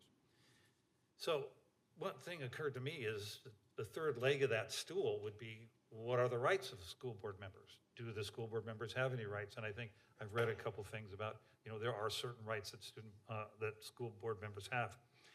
But what about the concept of independent fact-finding? If you're an elected member of a legislative body, legislative bodies inherently do independent fact-finding. So what, for example, I don't want to be provocative, so I'll just say, what about, I'll just leave it general rather than getting specific so we don't get into any cafeteria food fights. What about the concept of independent fact-finding? You know, for example, not to go back to the past too much, but in the past in this district, members have been told, you can't meet with or talk to a student, you can't meet with or talk to a parent, and you can't talk to anybody on the staff without getting permission of the superintendent. Is that too far in that direction, or is it not too far? I'm not trying to win an argument, I just would like your advice on that. So that's a policy decision that the board would decide. So the way you would do that is you'd say, hey, I have this concern, you know, and I think it needs to be looked into, and the board could consider whether to take action on that.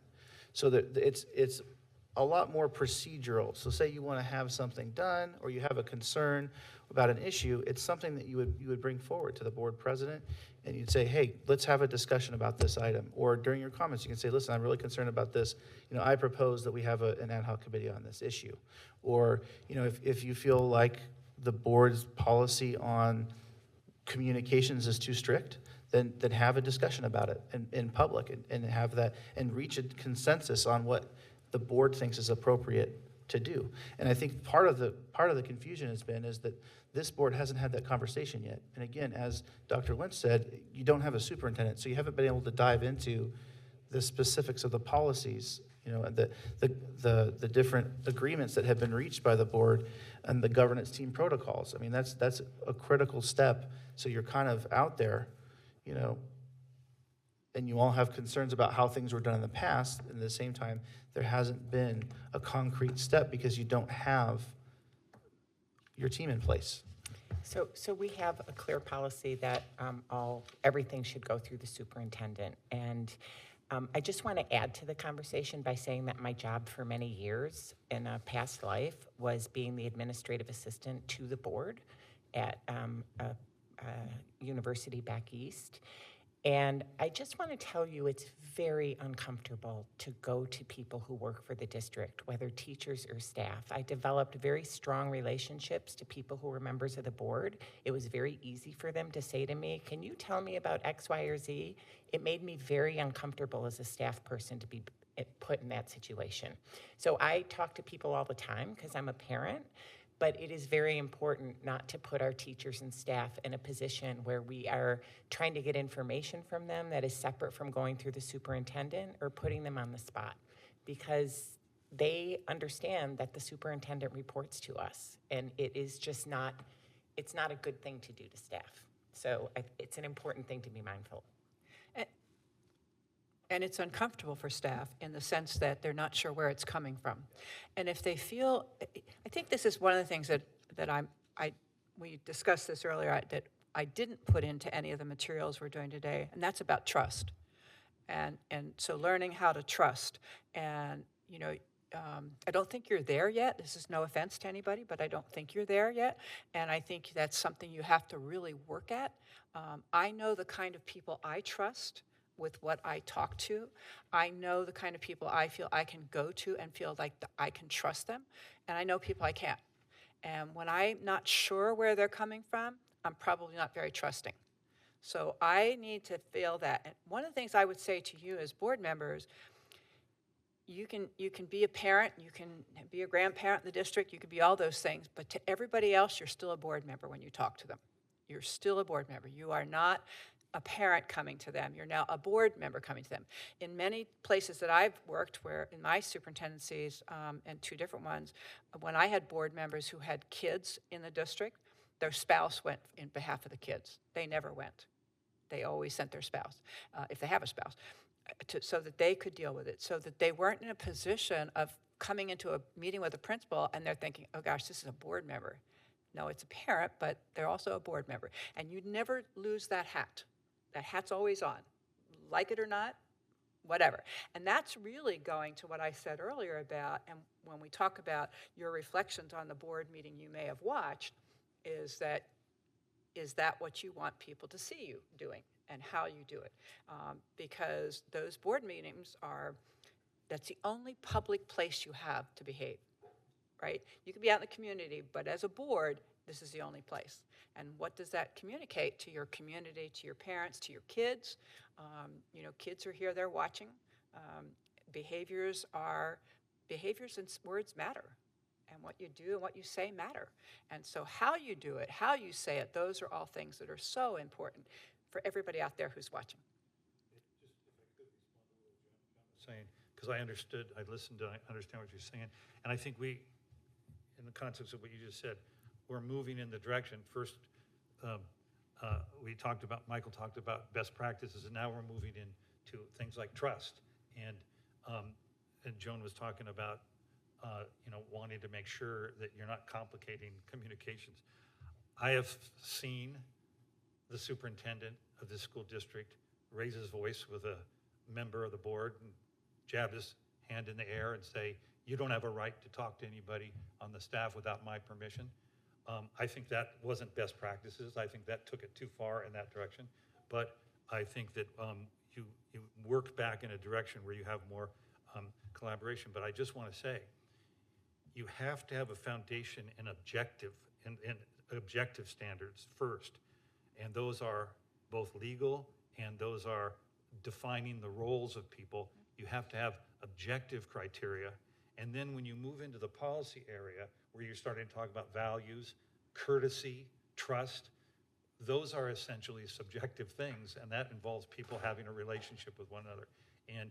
But you've got to start that relationship from a good understanding of the objective terms, provisions that relate to the actual institutionalized roles that the people have. And I agree with your assessment of the proper role of a board member in terms of getting involved with staff and whatnot.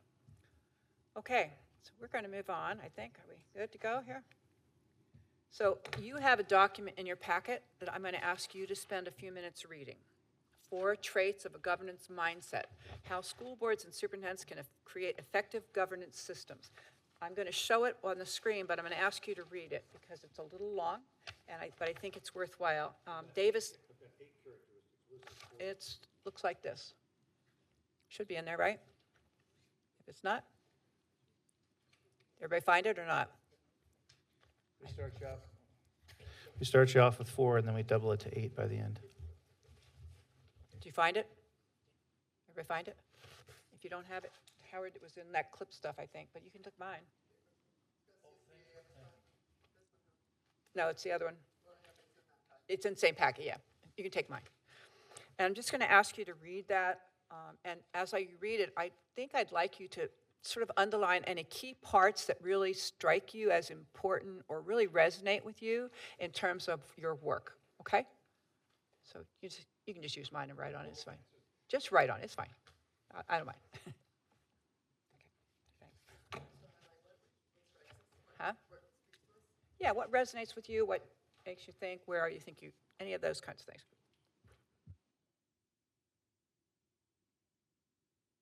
Feel like you've read it all flash. Well, I won't flash anything.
As you look at each of those items, number 1, be a systems thinker. Is there something in particular that resonated with you, that strikes you as important, something you want to highlight, any of those things? So the first one, just be a systems thinker.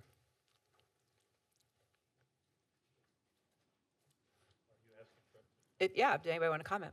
I really like the part about recognizing that governance is a political process and education is an institution, and education is an institution that's created under state law and has a mission that's defined and delegated to the community. And the community takes that delegation and acts out their will through the political process of the school board. And I think it's really important, if you look at what he said in there about separating those two, I think that separating those two is imperative, because the people on the school board don't educate, they govern. And the people who are the educators, so if we want to recognize their educational leadership, the superintendent's leadership, and the staff and the teachers, they have to recognize that the governance process is for the elected people who are in a political process. And he says it right there very clearly. You get elected through a political process, not through an appointment process or through a professional educator process. You get on the board to govern, not as an educator. You get on the board to govern as a political representative of the community. And when you mix those two things up, and I think that's what he's saying, you got to be a systems person that understands. It's great to have educators on a school board, but you don't want people coming on the school board as educators and saying, I'm here on the school board as an educator. They got to be there as a representative of the community who knows a lot about education. And so I think that particular part of his thing about systems person is really well taken. Okay. Other thoughts on the part you read on the system? I would probably have to agree with that. I think that's where I'm finding I'm struggling a bit, is that there seems to be a lot of deep-rooted beliefs in how the district has operated or how the board has operated in the past, because we've had a board that has been exclusively educators. And I have the utmost respect for educators. I don't think that would ever be in my wheelhouse. But I've observed it for a long time, and I've been in the boardroom for a long time, and I feel like I have found that there is a big blur between the two, and some of the struggles that we're having right now on moving forward is that the perspective, the benefit of having various perspectives to the governance process has gotten lost in the fact that we've had just an education perspective in the governance approach. And I don't mean to, I'm not trying to disrespect the past boards for that, because they were all elected, but I think the fact that what makes a board strong is having different perspectives coming at an issue can actually add more strength. And because we've had such a heavily weighted educational lens looking at how we govern, I think that has actually weakened our process. And we're trying to make change, and change is going to be, we're trying to move the Titanic. And I think that there's not an intention of disrespect to past practices, and I think that's what's being perceived. And so the attack is coming from that perception, and that's not actually true. It's just trying to move the ship into a broader lens so that the good act of governance, which is representing the community as a whole on behalf of the students, because the students in education is the only line item that matters in our budget, but we have to look at it from a lens that brings the perspective of the community as a whole. And I think that our board has lost that, and I know for me, that's why I'm sitting here. John? So first, I just want to clarify, it's a political job in the sense that we are here for the community, but I'm here first and foremost for the students and the experts, including teachers and staff in the schools who serve them, and I do that in the context of the community. And what is important about knowing something about education, and I think we all do. I'm not singling myself out there. But the thing that I underlined in here was that you cannot make quality governance decisions without a deep understanding of the programs around which the board is making decisions. You can't make quality decisions around something that you don't understand. And a big problem of boards is an inability to find common ground. And the total group must work well together.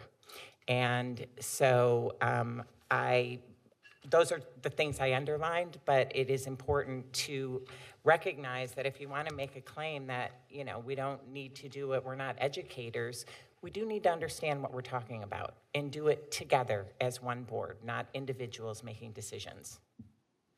Dee, thoughts? I underlined the same sentence phrase as Joan, without a deep understanding of the programs upon which the board is making decisions. It's impossible to make good governance decisions. Sometimes I feel like we don't get both sides. We only get the side that we're supposed to vote on, and all the positives.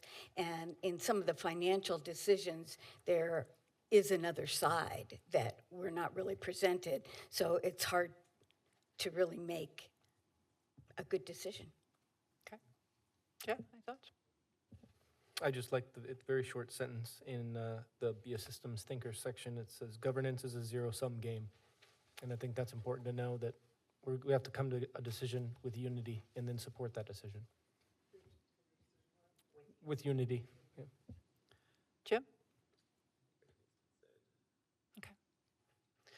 So one of the things I would say as I listen to this is that there's certainly an importance in respecting the past and respecting decisions that were made and trusting that they were made for the best interests of kids and students, whether they were educators, non-educators, doesn't probably matter, that they were made for the best interests of kids and for the district and the community. No one was there.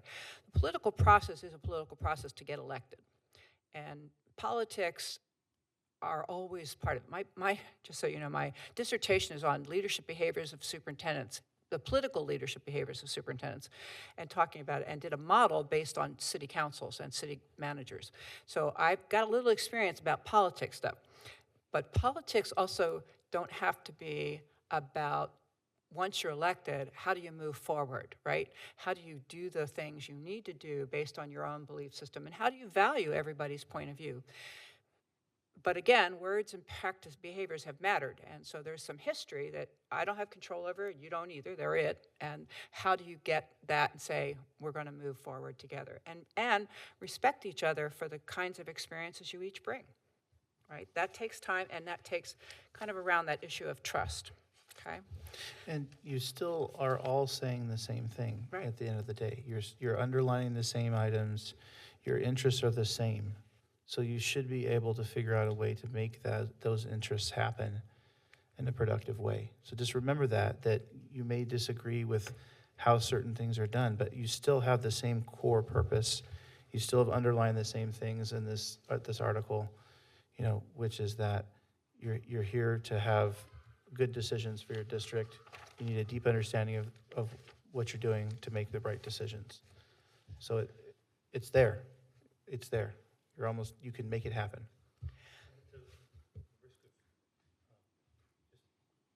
Having a balance in what we just said. When you talk about a deep understanding of the educational programs, you also need to have a deep understanding of the community, and they go together. And when they go together, I think when you say we're all saying the same thing, I think you're right, we are. I just want to comment, the most effective school board I've seen, the most ineffective school board I've seen in Laguna is when you've got all educators on the board, or virtually all educators, and they're talking to educators who are in the institution of education, and they're all talking to each other. And sometimes they do great things, and sometimes they don't. We got to be able to talk about strengths and weaknesses.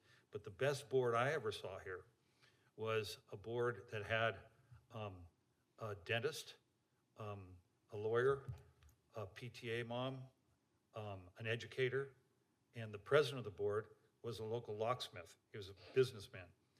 And part of what I thought Joan was really interesting about it is that sometimes the locksmith didn't have a deep understanding of something that was an educational program. And the process of the board members who did have that understanding, bringing him along, and what he brought with him was the community and the community's trust, because a lot of people in the community don't have a deep understanding. But when you've got a board that has real diversity on it, and you're talking, and it's tolerated to talk about what are we doing right, what are we doing wrong, what are our strengths, what are our weaknesses, that creates an environment where you can really get to trust. And anything where you're not letting people talk about strengths and weaknesses, you're never going to get to trust. So, but anyway, I think you're right. I think we are all saying the same thing. So what we want to do right now is take any questions you might have, and then we're going to take a short break. It's not about you, but I've been sitting too long. And so I think it'd be good to take a quick break, if that's okay, Madam President. But absolutely. Any questions that you have at this point? So I wanted to go back to the information and how I know our bylaw currently, I believe, says that if the board is seeking information, all the questions go straight to the superintendent. And I would have to agree with something that Dee said, in that the information that is provided is to the point of the item trying to be approved. Historically, I believe, is what you were saying. I know I was just saying what Dee had said. And I know I have, Jeff has been terrific, because I've asked a million questions, and in some of those questions, I've missed some of the responses, so I've asked them again. So I do thank you for your patience. But in the same tone of having a diverse perspective, when we are able to bring in different sources of information, we bring a different perspective to a possible outcome of a decision as well. Is that not encouraged in some situations or in some boards, or is this idea of only seeking the information that is provided the ideal way of governance? Or is that come back to a trust issue, that you're trusting that the information that you're getting from staff and superintendent is going to be demonstrating a broad perspective of research and information, or is it just what the agenda of the item is? Does that make sense? I think, if you have a superintendent and you don't trust the information you're getting, then you have the wrong superintendent. We don't, as a board, have time to second guess and ask a million questions about everything that's brought to us. I totally trust that what Jeff Dixon gives us in terms of the financials is accurate. I also ask a lot of questions about the financials so I can understand them. But part of our job is to hire people that we trust to do the job and not get involved in the day-to-day operations and second guess everything that they do. It's just not because I'm not curious, because I am. I ask a lot of questions, but because it's not a job that we could all do. We're not running the district on a day-to-day basis. We're assuming that what we get from the district is the appropriate information, and if you ever find out it's not, you either ask more questions or you question whether or not you have the right people in the job. I agree with you on that, Joan. That's why I said earlier, I'm educable, I'm coachable, and I've been learning here, and it suddenly dawned on me, I want a really strong superintendent so that I don't have to try to figure everything out. I want it to be the superintendent's job to figure it out. And so I'm looking forward to having a new superintendent. Well, and I don't think it's for every situation. Certainly if you're seeking information on data and things, it's very easy to bring that information forward. Some of those references or examples might be just a broader lens. It might not be for every situation. I'll give you two examples from the last meeting this morning. We had a presentation from the head of Mike, I'm giving two examples of incidents that happened at the last meeting concerning, we had the head of special education giving a presentation, which we thought was really well. When it was over, you asked her to give you a list of what she needed. You were going to take care of it, et cetera. That's not a board member's role. The role is for the head of special ed to talk to her boss and to the superintendent as far as what her needs are. It's for the superintendent to bring it back to the board as far as to be part of a budget. It's not for us to go and seek out. You also, I think it was the art person, you told them to give you a list of all the things that they, that they need, that they wanted. Again, it's not our role. Our role is to develop policy. Our role is to hire a superintendent. I think we're going to have a hard time getting a strong superintendent if we're behaving in this inappropriate ways. Joan, I'm sorry, do you want to talk? Okay, sorry. So if we have staff that's giving a presentation, and the first comment was, that was amazing, thank you so much, you do great work. If you could dream, are there other things, and it's the entire board that's sitting there, what other things would you be interested in? Is that something, and the response was, oh, what a great question. There's all kinds of things. And the response was, then that would be great. It wasn't bring to me, but what I don't think I said give me the list, but I can go back and look at that. But I also think if we're going to critique, I think to sit there and then ask pointed questions that drives how, I'm not, actually, I'm not going to really, I don't want to engage in that because I think that, encouraging our staff to dream for more that we can pour into their programs as a board, if they want to dream, of course, if the protocol is for a director of a program to be encouraged to dream and have them then take that idea to their supervisor and have them bring that to us, I think we should be able to empower our whole staff to want to do that through our superintendent. Is that not accurate? I think, Sherry. Hang on, I'm asking over here. No, I want to, because I think she's going to make a point that I would make. I think that you were being magnanimous and really enthusiastic about the presentation, and I appreciated that. I think Jim is just making a different point, which is that we have to be mindful in all of our interactions with people that we don't actually have the power to give individual teachers and staff what they want. And it sets us up in an uncomfortable way to say, give me your list. Even if you didn't mean it that way, it's not a critique as much as it is asking us to reframe the way we think about what we're doing on the board in the way that we interact. Fair enough, and I will certainly go back and look at that and watch that, and I appreciate recognizing, but I appreciate recognizing enthusiasm and passion and not seeing it as trying to intervene, because one of the things that I do think we can make sure that staff understands is that we are on their side. We are not trying to undermine anything, and I know that that's been a rumor out there, and I do feel that a lot of your comments are trying to lay that implication, which isn't true. We as a board, have to make a decision or approve or not. But I have also heard that staff has been told that the board doesn't care what they're doing, and that the staff has been told, and that the board has been told that staff doesn't want them around. So again, referencing past behavior and acknowledging it and being able to address it and clarify it is going to help us go forward, because some of those things are just flat out lies and aren't true. I want the staff to know that I'm a dreamer. Bring it. Think outside the box. And somebody sent a comment saying that's not good governance. Well, if our staff isn't encouraged to think that they have a board that's behind them dreaming big, well, but it's all kind of, There's a lot of challenges in it. And let me give you an example as a superintendent.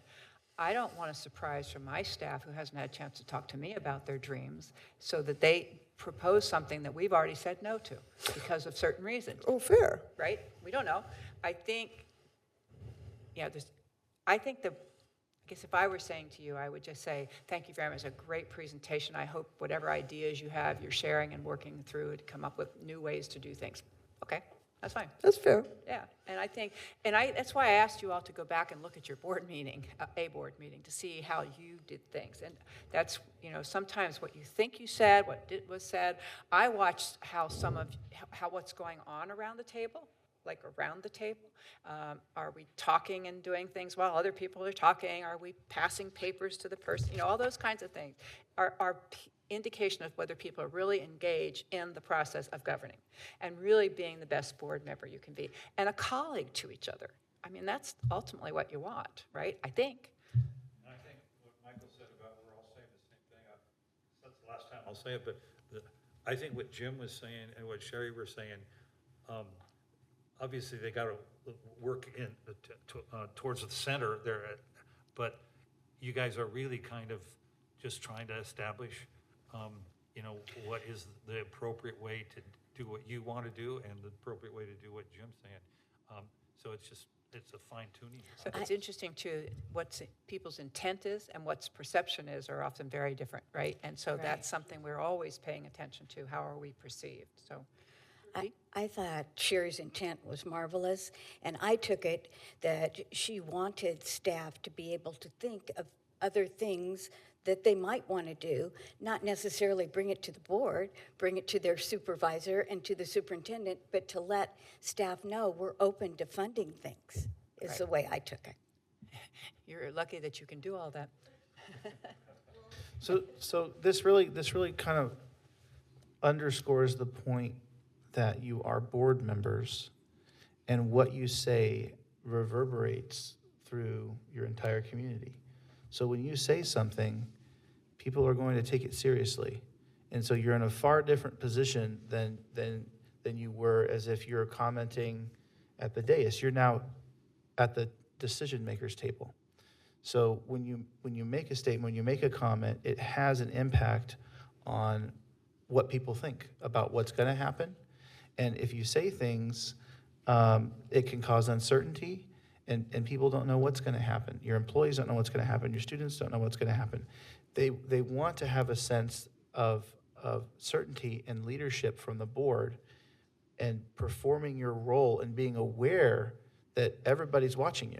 So, for example, this is another slide we'll get to, and I don't want to take too much time before the break, but if there's a presentation by students and you're looking at your phone or you're just kind of going, oh yeah, people are watching you. Somebody always is.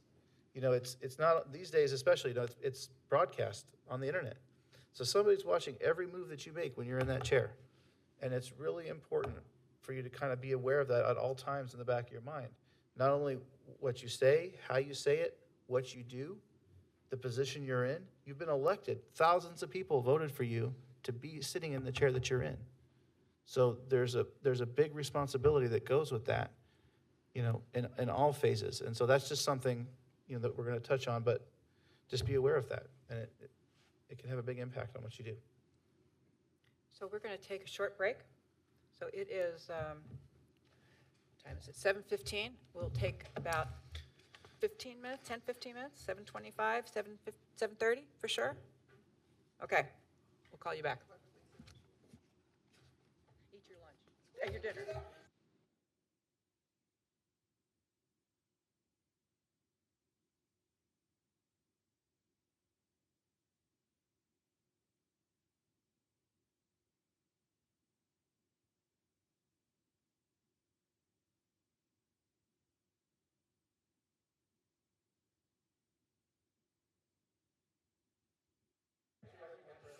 Okay, we'd like to bring the meeting back to order. Could everyone please take their seats?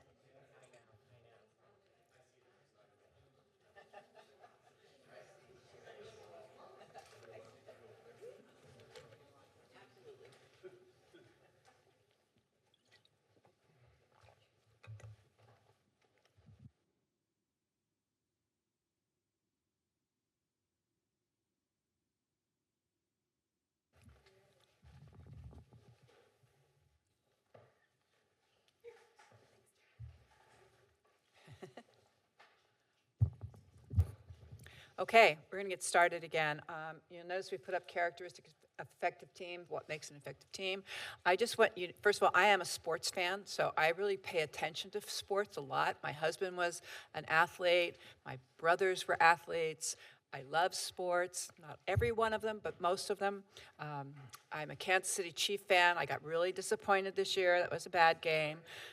Me too, but I was really bummed, but I have been to a Kansas City Chiefs game in Kansas City. But one of the things that I think about with sports, whether you play them, like them, don't want to like them, whatever it is they have roles, right? Everybody, so you can't have 5 people being the catcher. You can't have 3 people being the pitcher at the same time. So you've got to think about how those roles are and how people, and the way they play. I'm a fan of watching teams like the Chiefs because of how they work together. I'm a fan of the Golden State Warriors because I love the way they play with some joy and love and enjoy their game and support each other. That doesn't mean they don't argue sometimes. They don't always get along. We don't see their practices and know what's going on in them, but they have that thing. So when you think about an effective team, when I think about it, it's those kinds of characteristics that make it work. I was very fortunate in both of my districts to have really some outstanding board members and worked really well together. And I cared a lot about them and they cared a lot about me. And that made it easier to do my job. And so those kinds of things as you think about it. So we're going to talk a little about some characteristics of an effective team. You have a handout, the 8 characters of an effective school board member. So if you can take that. So taking a look at those, the thing that I always think about, that's that vision of high expectations for all students, not just a few students, but for everybody. Strong shared beliefs and values about what is possible for students. Accountability driven. Spending less time on operational issues and more on focus on policies to improve student achievement, collaborative relationship with staff in the community, strong communication structure, data savvy, embrace and monitor data even when the information is negative, working toward continued improvement, align and sustain resources such as professional development to meet the goals. You are a resource-rich district. Not every district is. So how do you make sure that those are being spent on the priorities that you want? United team with the superintendent from their respective roles with strong collaboration and mutual trust. That's what we're hoping that you're going to be at when you start interviewing for a new superintendent, okay? Schoolers take part in team development and training, sometimes with their superintendent to build shared knowledge. So working toward those things of what you're going to do together to be a really effective team is important. And if you think, if you are a sports person, you think about teams you've liked, what did that look like? How were they? What did they play like? How did they treat each other?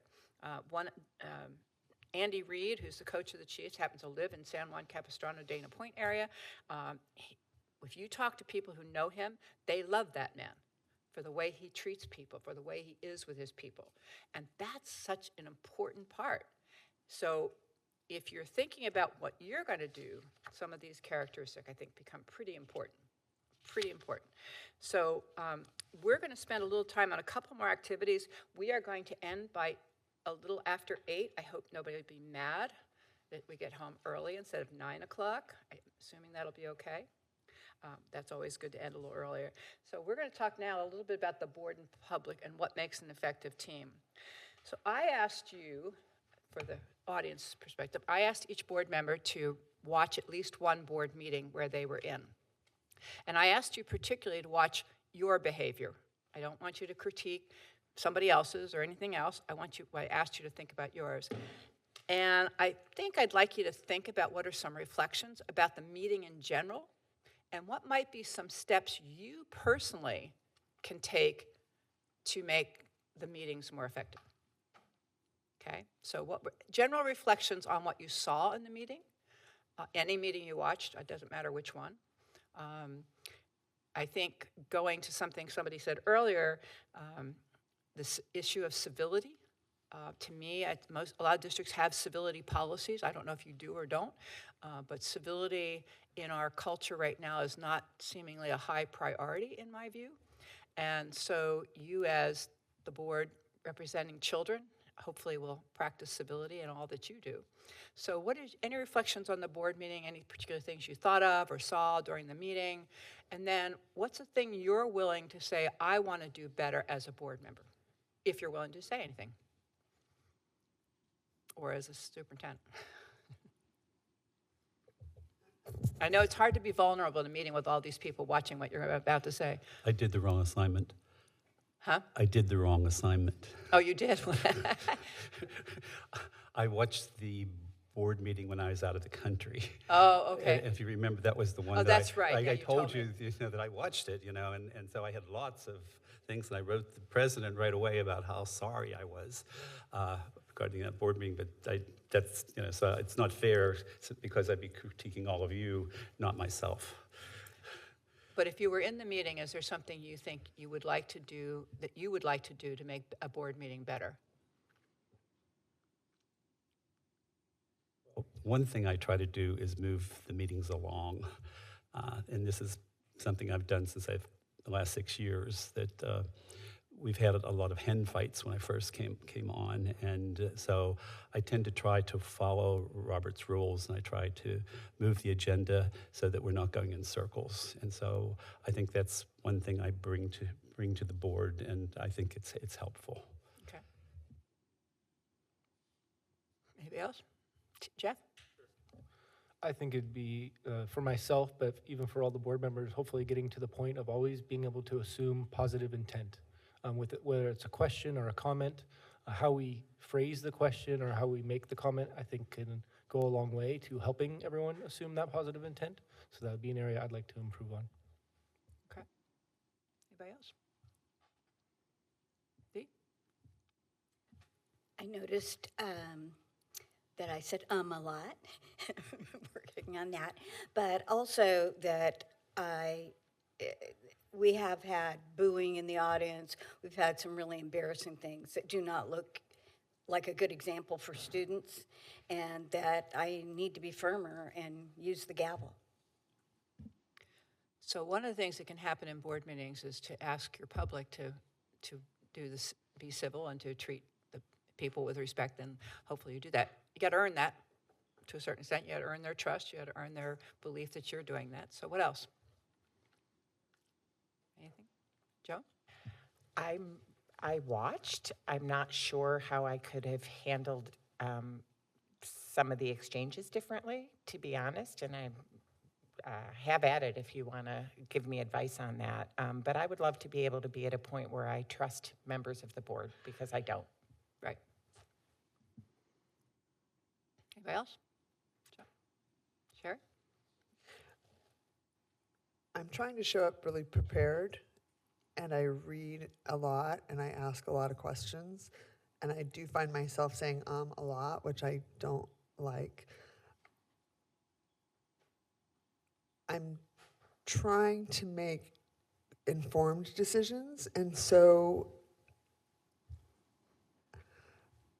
I'm trying to make informed decisions, and I'm trying to reflect on my time at the podium, and I know I have been harsh at times, and so I am trying to make sure that I give all of my attention to the speakers, and I know that the time over 3 minutes makes me really uncomfortable, and I get really fidgety, and I'm focused. I'm also trying to make sure I'm keeping track of what people are saying and what their comments are, and so I'm taking a lot of notes, and it doesn't perceive well when someone's speaking if I'm not looking at them.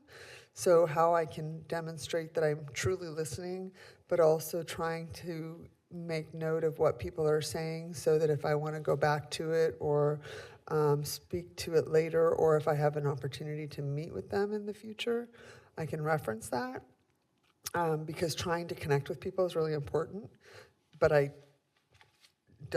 not balancing all of that as well and trying to keep it all straight, because I'm trying to get up to speed as quickly as possible on a lot of the details, and I know just the energy piece, there was way too many things that night to address it, so I had appreciated that we let everyone speak. And I felt that pulling was the right decision, but it was because there was so many things on the agenda that night that the staff, I think we had to address. And so wanting to say this is why is hard to not offer, an explanation every single time. So being more focused on the speaker and being more prepared, but not. Anything else, Howard? No, everything I've done has been perfect, so I don't have any. Really? Wow. I didn't know I didn't know people were just perfect all the time. So I'm kind of in the same situation Joan's in. I would very open to receive criticism, and I've received a lot of it, and from people have been very generous with me in that regard. But they're giving. The thing about it is, I look back at it, and I looked at two of the meetings, and I would say I was very unhappy with my performance.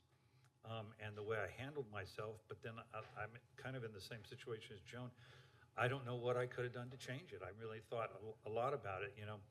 The December 16th meeting, I just thought we were, we weren't operating within the bounds of the law.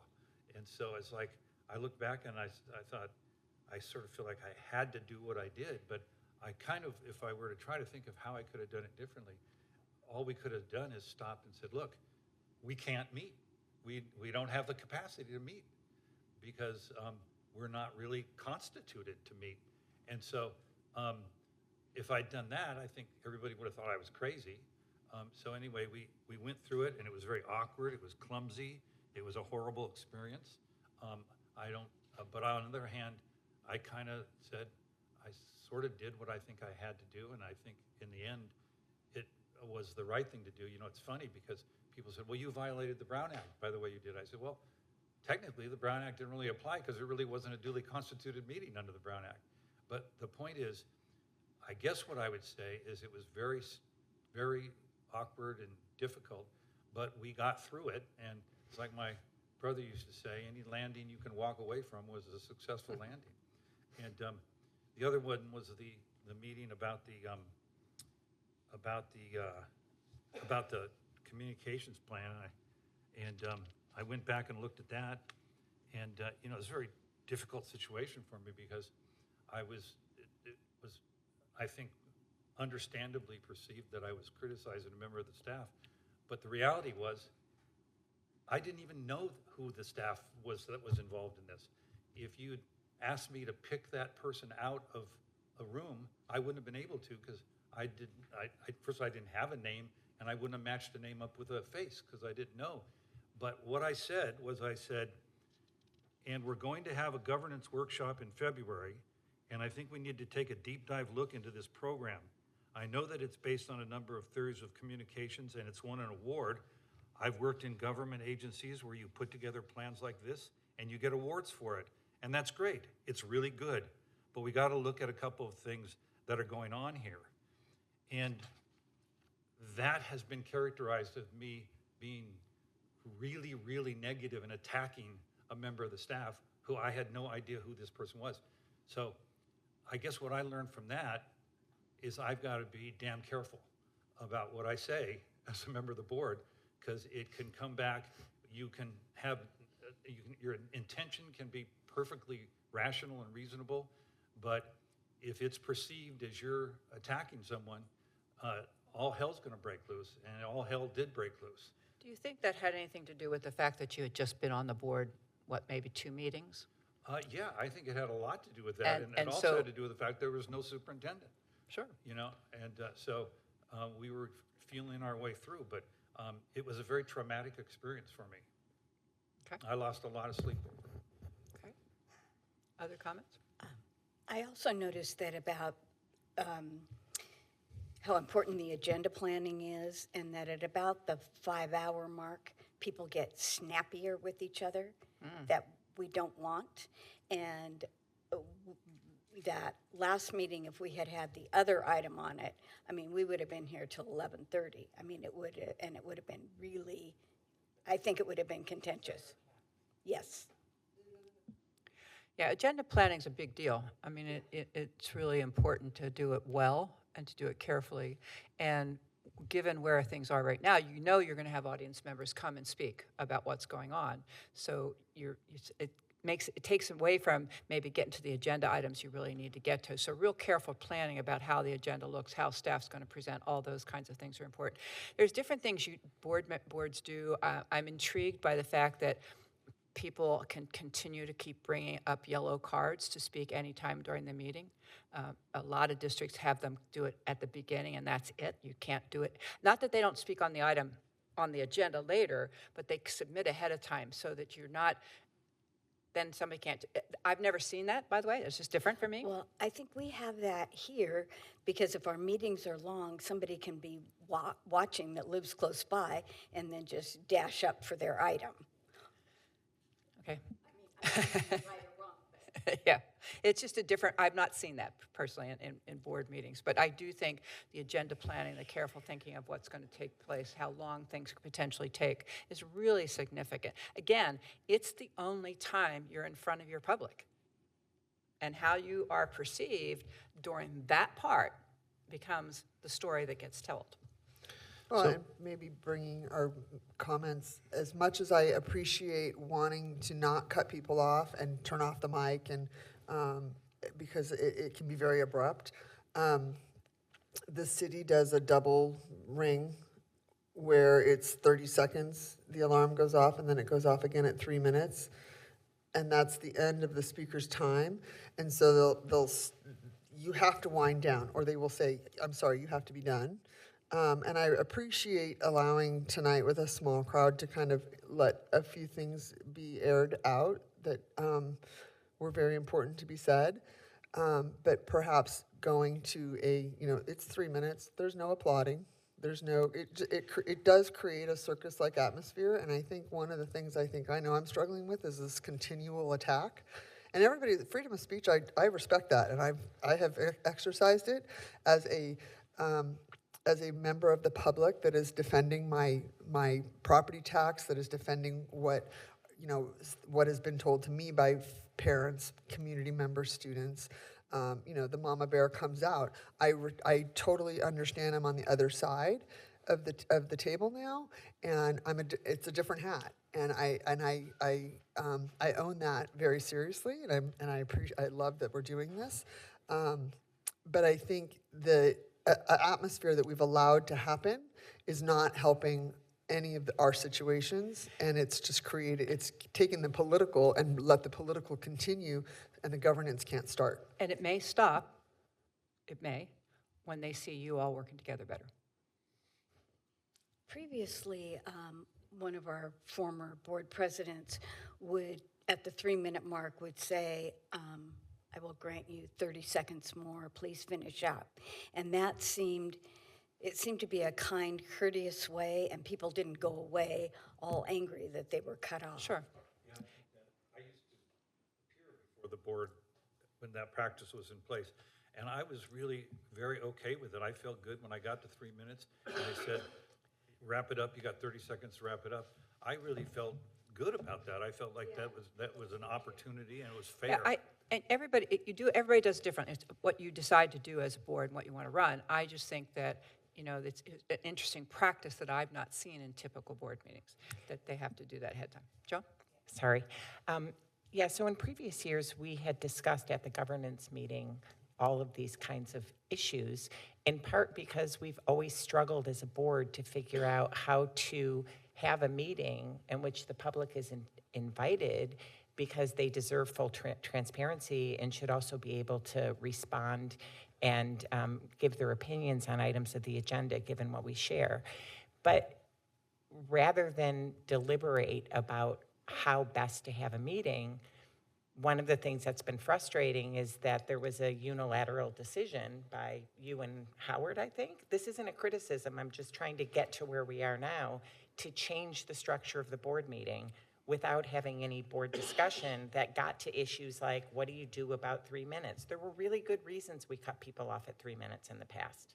And then we decided to change that. I mean, you decided to change that.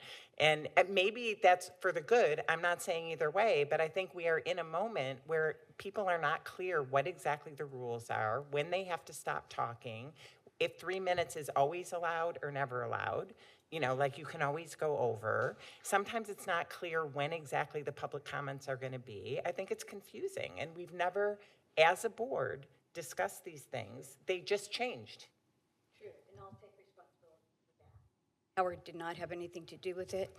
I was told I could do the meeting the way I felt comfortable, and that because we didn't have a chance to all talk about it, and I did not feel at all comfortable the way we did it before. I was mortified. But why not bring that to the board and have a discussion? Why did it have to change in the first meeting? Why couldn't it happen in meeting 4? Yeah, well, because we had an election, and we wanted to, I mean, let's clarify. She just said it right. I didn't know anything about that until she announced it. Well, no, I'm a member of the board, and if there was some big problem with Not the a president of the criticism. board, I understand, but if it was a situation where the president of the board should have to talk to the entire board before making a decision like she made, I would just say that I wasn't involved in it. I didn't know about it. It was a complete surprise to me. But I supported her in doing it because I thought it was a good idea. But I've seen previous presidents make very similar things without pre-cooking it with the board. So anyway, I understand what you said, but I think that it's important to note what she said, because I'm not sure everybody heard it, but she said that she took responsibility for it, and I didn't know anything about it. And so to the extent people say, oh, you know, Howard and Dee or whatever, you know, it's not happening. I wish that I could have a lot more influence with the president than I have. No, Howard, that's not my intent. I'm just saying that if we don't like the way the board meetings are going, then that is a good board discussion to have. It didn't have to change in the first meeting, and these are things that are eminently solvable as an entire board. I brought it up at the first meeting and said, I'd like all of your comments, and I'd like you to all tell me what you think would be better, like my idea of having students go first, whatever. I asked for that input. I didn't get any from anybody.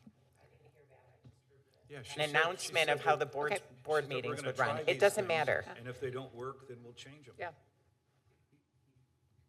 We can also do it now. I mean, you're having the discussion now. This is the governance meeting. If you feel like it'd be something you want to discuss, you can.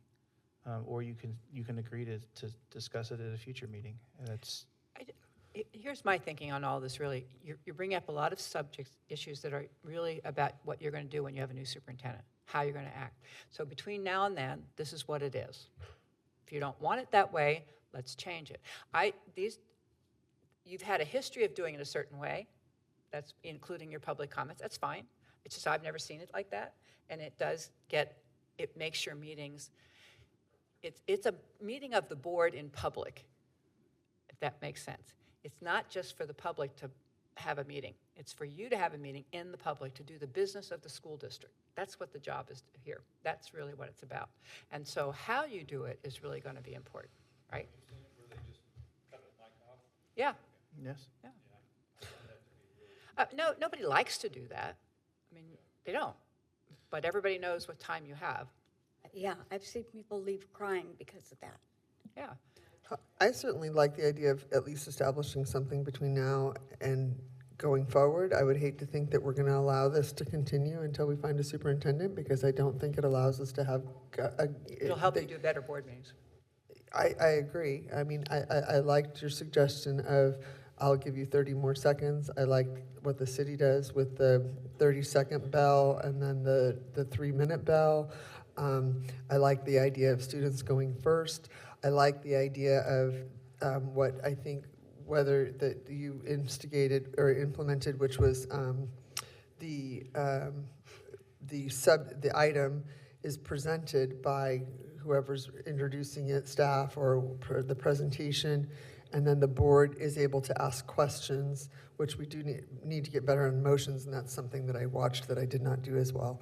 And I practiced that, and I still blew it.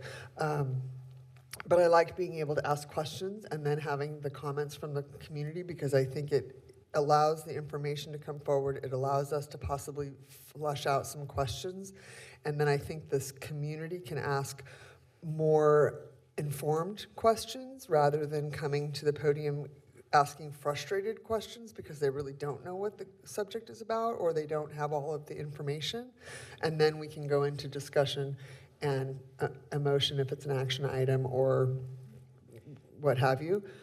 Because I do think it would help us, one, inform the community better and be more transparent in what we're deliberating, and it would keep more control over the meeting. If I would like to see us make that kind of decision going forward rather than winging it. Well, that's what we're doing.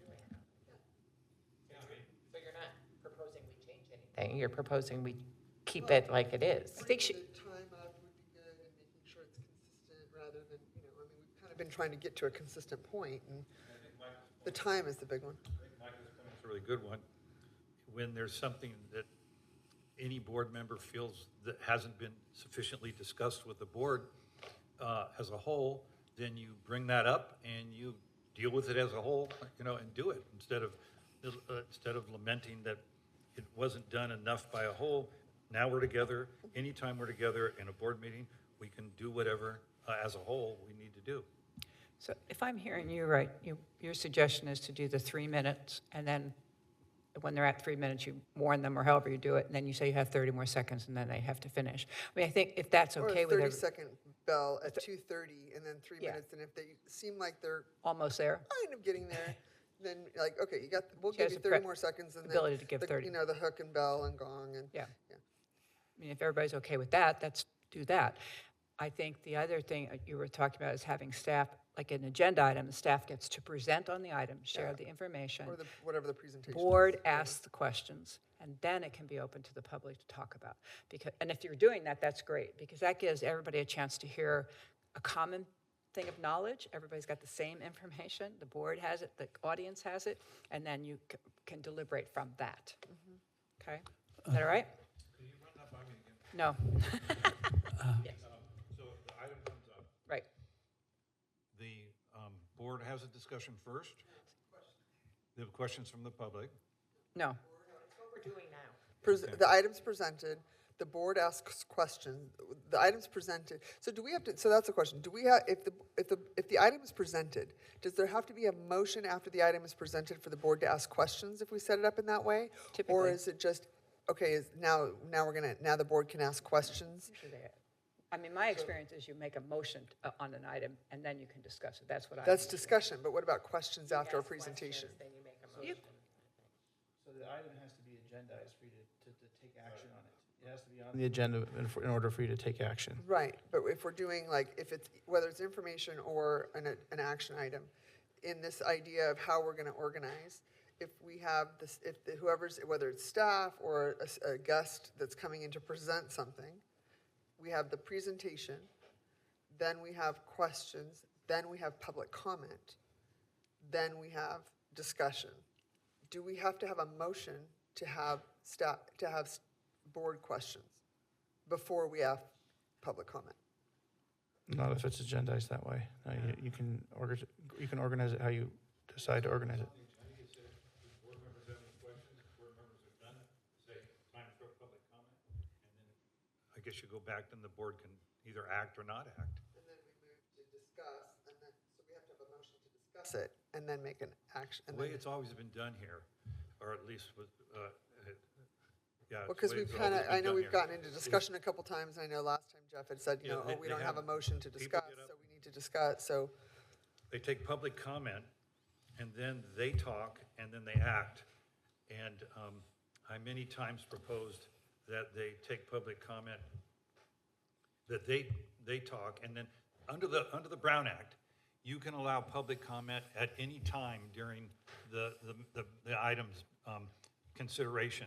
And so the board could ask questions, take public comment, and then have board discussion, and then act. But they never allowed and I think what Peggy is saying, it's a really beneficial thing if the public has some concept of what the Right. board's trying That's to what- Yeah, accomplish. and I like that, I'm just asking, when do we need to actually make an emotion to either ask When questions or when you discuss? decide to act is when you make Okay. a motion. I'd like clarification on that.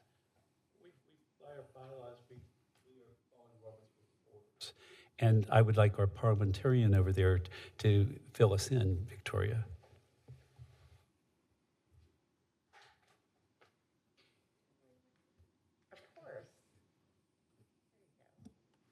So what you're currently following is actually part of your protocols, number 8, motions and deliberations. Input from the public, if any, then staff presentations, then board member questions to staff, then a motion, then board members discuss and/or deliberations and vote. That's the process you were doing prior. Recently, it's been changed several times. So if you're gonna change it tonight, I would just love a motion to change protocol number 8. Where is that? Where are you reading that? The thing about it is that Robert's Rules of Order does not govern this subject. It's relevant to the extent that it's applicable, but the Brown Act states that public comments can be taken at any time during the consideration. We need a new board policy if we're going to change it, because we have declared it and then done it multiple ways. Right. So she's just asking us to decide what we want and approve it as a board policy. Board protocol. Board protocol, excuse me. Oh, that's because you're on. Okay. Personally, I think there's a definite merit to whatever agenda item is having your staff present or share information first, because that can clear up a lot of questions. People think they already know what's going on.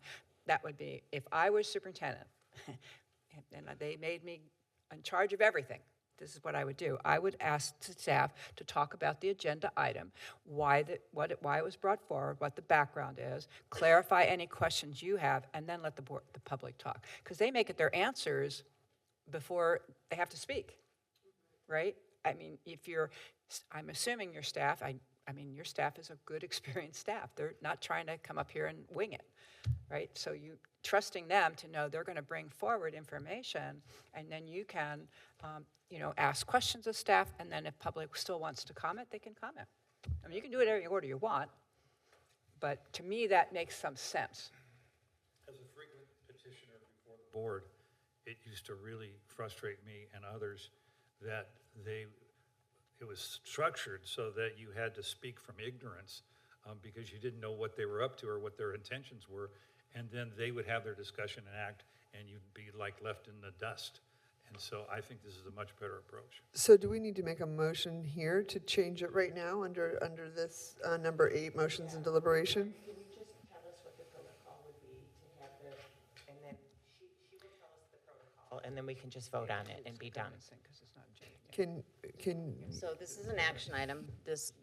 We've listed this as an action item, so you could make motions tonight. So the motion would be to amend board protocol number 8, motions and deliberations. Number 1 would be staff presentation. 2, board member questions to staff. 3, input from the public, if any. 4, motion, and 5, board member discussion and/or deliberations and vote. Okay, let's give it a So whirl. moved. Oh, second. Can Victoria make the motion? Or do I need to No, repeat? Jim Okay. did. Jim made the motion. And Okay. I second it. Perfect. All in favor? Aye. Opposed? Passes 5-0. It does not preclude the board public from commenting in general if they want to make public comments before a meeting. Did you want to do anything about the public comment, 3 minutes, and did you want to do anything on that?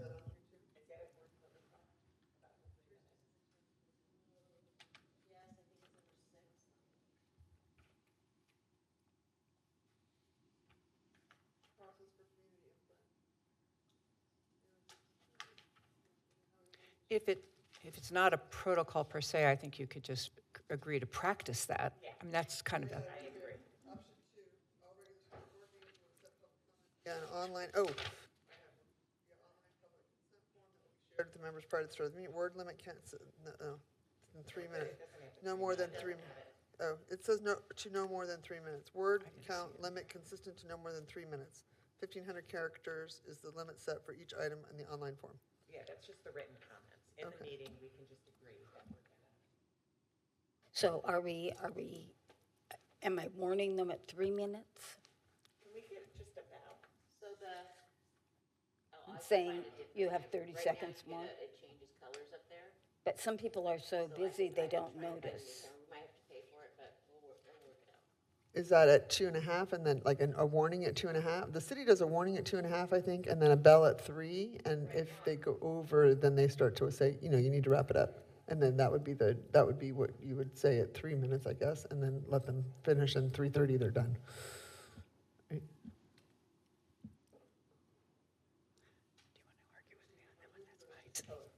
Is that what everyone wants?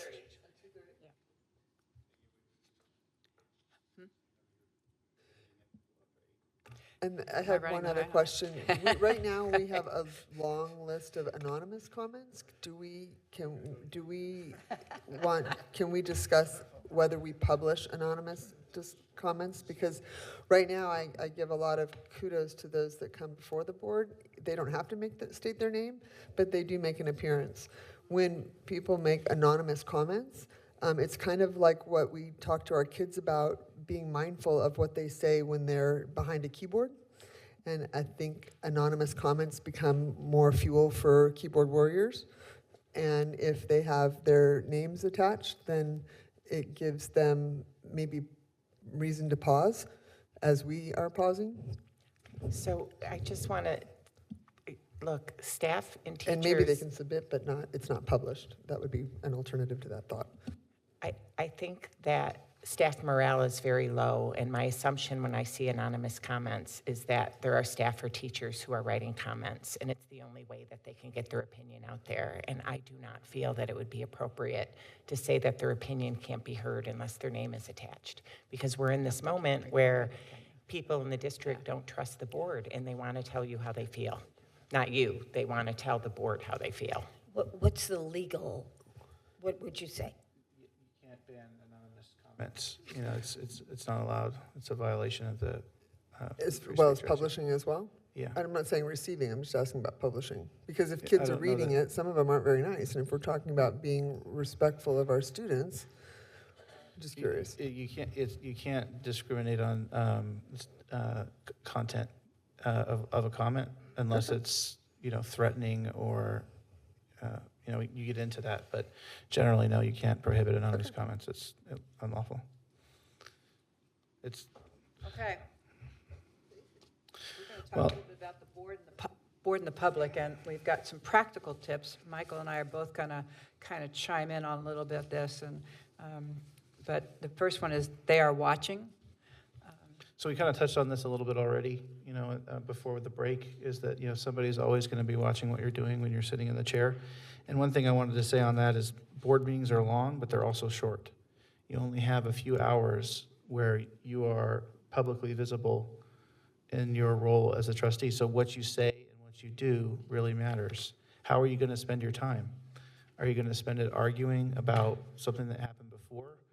Or are you going to take steps based on what you know about your fellow board members and your team to accomplish what it is you want to accomplish? So what is an effective use of your time in that brief span, even though it seems really long when you're sitting in a board meeting for 5 hours? It's only 5 hours, and the rest of the time you're not in front of the public. So just be mindful that you are being watched and that you're spending just that brief moment in time, and that's going to frame what people think of you and the board and what you're doing. Yeah, I just think it's always important. I tell this to superintendents too, they watch what you're doing as a superintendent, right? So I remember going into Brea Olinda Unified School District as a brand new superintendent, never been a superintendent before, and I asked a question about a piece of equipment, because it was a small district office and they had all the teacher prep places, they could make things and do all that. And I just asked a question about a piece of equipment, just curious, and the next day it was gone. Because I asked. So apparently they must have thought I didn't want the piece of equipment. So they watch and they're paying attention to what you're doing as superintendent, what you're doing as board members all the time. And, you walk down the hall as a superintendent and you don't say hello to everybody. They're like, oh, she's mad at me. No, I wasn't. I was in a daydream somewhere. I don't know what I was doing. But you're going to watch a lot. And how you behave, how you talk to each other, how you try and get past some of the other things and move on is going to be really critical to you, I think, to your staff and to your community. And so yeah, further on that, it's not only what you say, but it's how you say it. So creating a positive tone and culture when communicating at board meetings and in other public settings can go a long way toward creating a positive climate. You may feel that something is wrong, But you don't have to say, those people are liars and I think they're stupid. You can say, we should look into that further. There's people are going to make us conclusions about not only what you're saying, but how you're saying it, how you're framing your point, whether different groups are going to be receptive to what you're trying to say. And when you're up here in an elevated status as a board member, that really matters. So just how you say things is very important too. And as this board knows, you'll face controversial issues, as board members, and the public is going to comment on, their opinion of what you're doing and how you're doing it. And that's something that you will continuously face no matter what you're doing. It's very, very difficult, if not impossible, to make every single person happy all the time. That's just part of being a public figure and a public official, is that there's hundreds of different groups with hundreds of different interests and viewpoints that all want certain things to be made. So just keep in mind that, like we've said kind of over and over again tonight, is the board acts as a whole, and responding with your particular opinion could negatively impact what the board is doing as a whole. It can detract from what you're trying to get done together by pulling that energy away from what it is you're trying to do. And there's always, and yeah, it doesn't mean your points aren't valid. It doesn't mean what you have to say isn't important. But the way you say it as part of the process is critical, so it can actually facilitate things and bring you to your destination in a more constructive way versus something that has a negative impact. And one point I wanted to make on this is that how you say things can change the focus from the issue that you're discussing to the people. And that's the last thing you want to do, because it's not about the individuals that are involved. You waste time when you fight about personal issues. You really want to talk about, what are we deciding? What are we doing? What are we trying to accomplish? So if you say, I think that the person is stupid, then it changes, everybody looks and says, why, what's going on here versus, can we make this decision? Can we support our students? How can we further that? So just try to keep that, again, that's another important point as a board member. I appreciate all of those comments, and you're really getting into the issue of decorum and being civil and all of that in terms of the board's role. I'd like you to, if you can, make some of the same kind of comments about the role of the superintendent. I was really glad that Joan mentioned that the protocols have been approved by an act of the board, so they are binding under 9310. That's important, and again, not to go back into too much history, but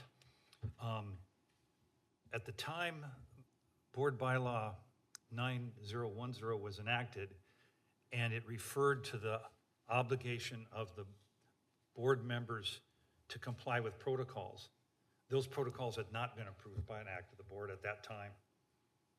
And that's significant in terms of our history and your understanding of our history, because the attempt to enforce protocols that had not been approved by an act of the board was the basis for a lawsuit brought against D. Perry as a member of the board. And so the fact that that's been corrected is really good. But during that period, the superintendent was very outspoken in meetings, very critical of board member Perry. So what about the superintendent's role? I mean, on the 23rd, I read my comments.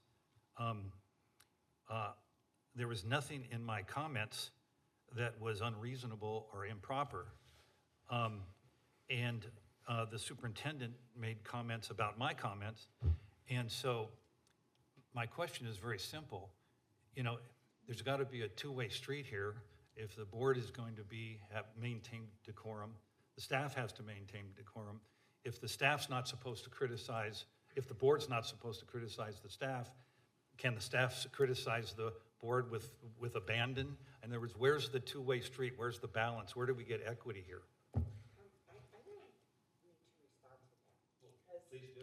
Yes, I will. I feel like like at every single board meeting, staff is denigrated.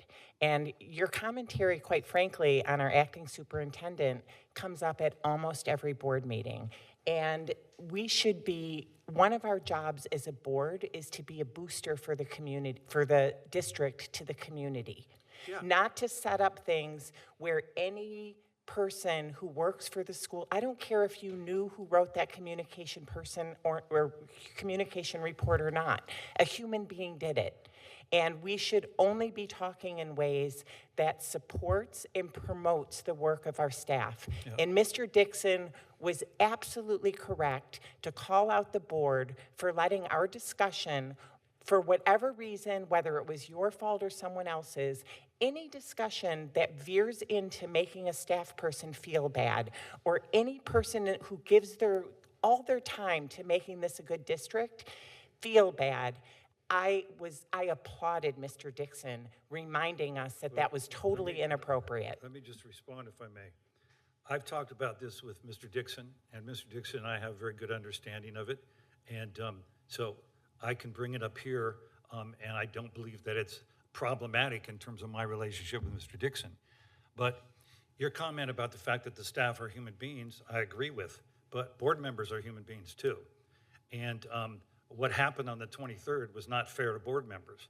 So how do we get to fairness? The bottom line is you may have your opinions about it, but give me specific examples. I read specific examples from the transcript. I can give you specific examples of things that you said to me that were unkind and weren't true.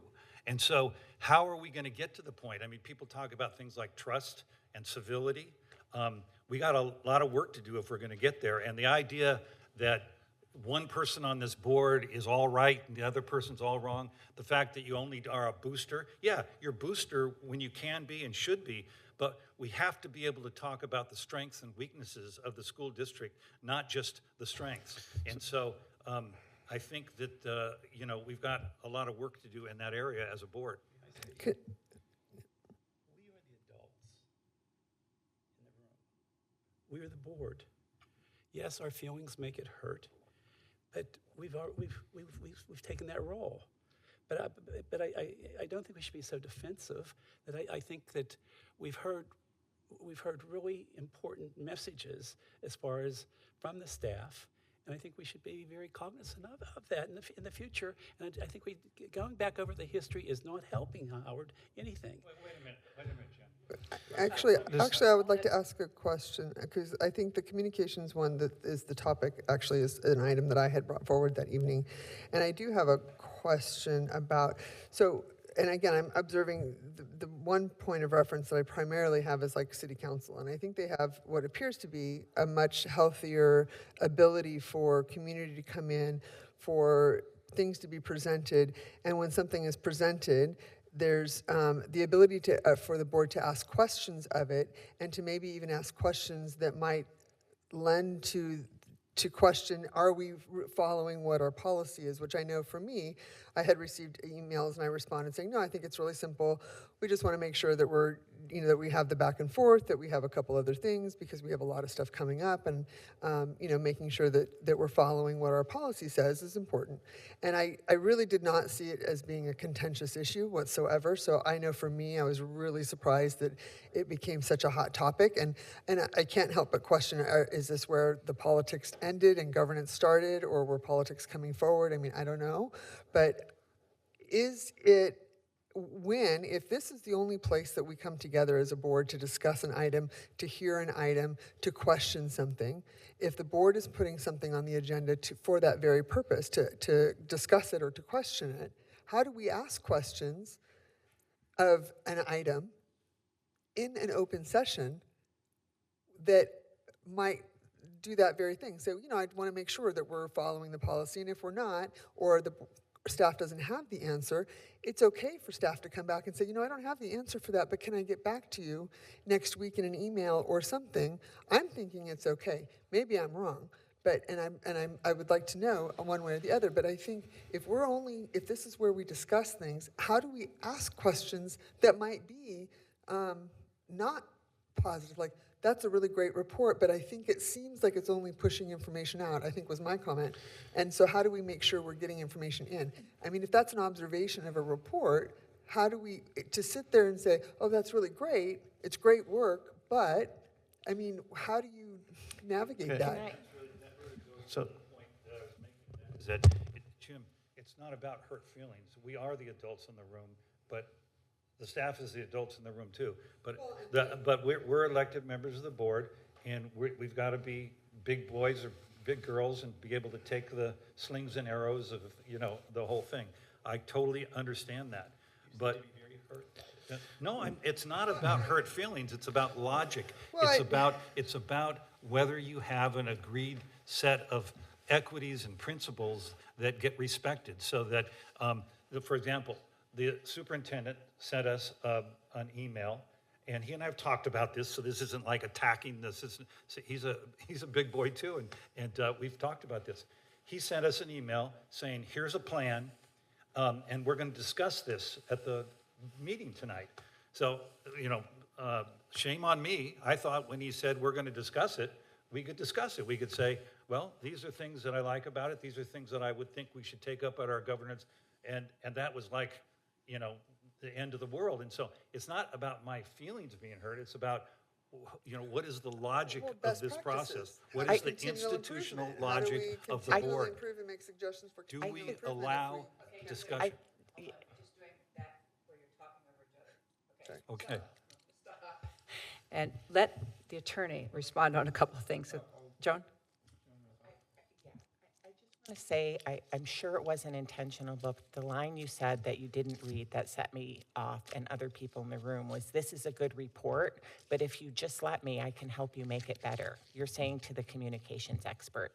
So I'm just letting you know that that's what set off people in the room. Of course, we have a right to look at what people are doing and to ask questions, but you do it in a way that respects that they are the experts and we are not. We are asking questions of the experts so that they can do things that can respond to the questions that the board has asked. I respect that, Joan, but I was in the room when Bill Landseedel said, we're not going to listen to the 13 STEM parents that came in and said, don't take math pathways.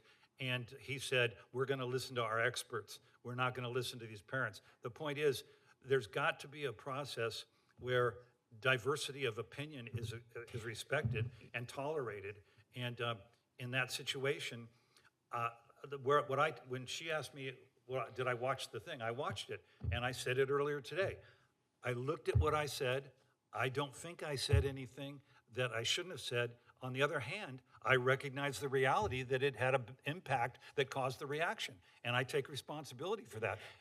But the point is, then are you saying that in this meeting, we can't ask a question? For example, if we're not supposed to criticize staff, is it just a matter of, as Jim said, us being the adults in the room and letting staff criticize us? Is that a good practice? Is that best practices? So frankly, you know, I don't care if staff criticize What's me. I've been criticized by teachers No, for listen, I can take disagreeing. criticism. It doesn't matter. I'm saying we are the board, and all I'm asking us to do is when we look at work that staff and district have done, people in the district have done, which they all work very hard, we should do it from the perspective that somebody prepared this and worked really hard on it. So let's talk about it in a way that is mindful of their expertise. And I agree, and that's all. why I said, when I looked at what happened, I realized that I could have done it a different way, but I would add this. I would say that it is respecting staff. I not only read the plan, I didn't know who wrote it, I just thought it was the plan from the superintendent, although I think I went back and checked your email and you did say it had won an award or something. But the point is that, you know, the point being that I went back to the September meeting and watched the presentation on the program as part of my due diligence, and I read the plan. So if I read the plan and care about it enough and think about it enough to say that I've got some ideas about how to improve it, that's showing respect for the staff. And the fact that the staff has been conditioned over the last 10 years or whenever it is to say that you can't say, that I've read this. Okay. I understand it. It's a good report. I have some thoughts about how we might be able to improve it. If a board member can't say that, then what can a board member say? Just one really quick thing. Because I want to hear what Judy has to say about us, or Peggy has to say about us being able to ask questions and offer comment. Because I think one thing to keep in mind, right, is that we all have different styles of how we say things, and it is a new board, and we all have, and that is one of our bylaws, is that we need to respect that we all have different styles of how we deliver things. Jim said to me something in the back that I'm sorry, I thought you are magnanimous. I can't even say the word. There's too many letters in it, and I appreciate that. Thank you. And Howard, you have your style that you bring, and I think it's important for you to remember that as well. And you and I had a long conversation about New York and everything, and that's your style. And I think that we all have to keep that in mind as we go forward, and that we all have good intentions, and maybe a little less on both sides would be good. And that would be really helpful. So if you, Peggy, could address the comment that I started with of, can a presentation occur? And at what point, if this is our only meeting in public, that we can complement the presentation, but then maybe offer as a board, since it's our policy that's being questioned, what we see might need to be questioned and improved or changed. How do we deliver that to staff so that it's received and not seen as an attack on their performance? So let me just jump in real quick, and I think it'll be kind of helpful. It's the answer to the question whether it's a two-way street. It's not a two-way street. Okay, as the board, it's a one-way street. Any kind of comments that you make that are critical shouldn't be made and best practices that shouldn't be made in open session. You know, if you have concerns about staff, you have closed session under the Brown Act called a personnel exception under Government Code Section 54957. So if you want to talk about concerns about your staff, that's where you do it, because people are going to be able to infer who you're talking about, and that can lead to, public humiliation. And so in that regard, comments and criticisms should not be made of staff work. If you have comments or you have questions, you can discuss them with the board president and or the superintendent to figure out the proper way to bring those concerns forward to your staff. You should not be, as a best practice issue, asking questions that could be construed as criticism. It's just not necessary, because what happened here? We're talking about this issue still at this board meeting, and it's just an argument.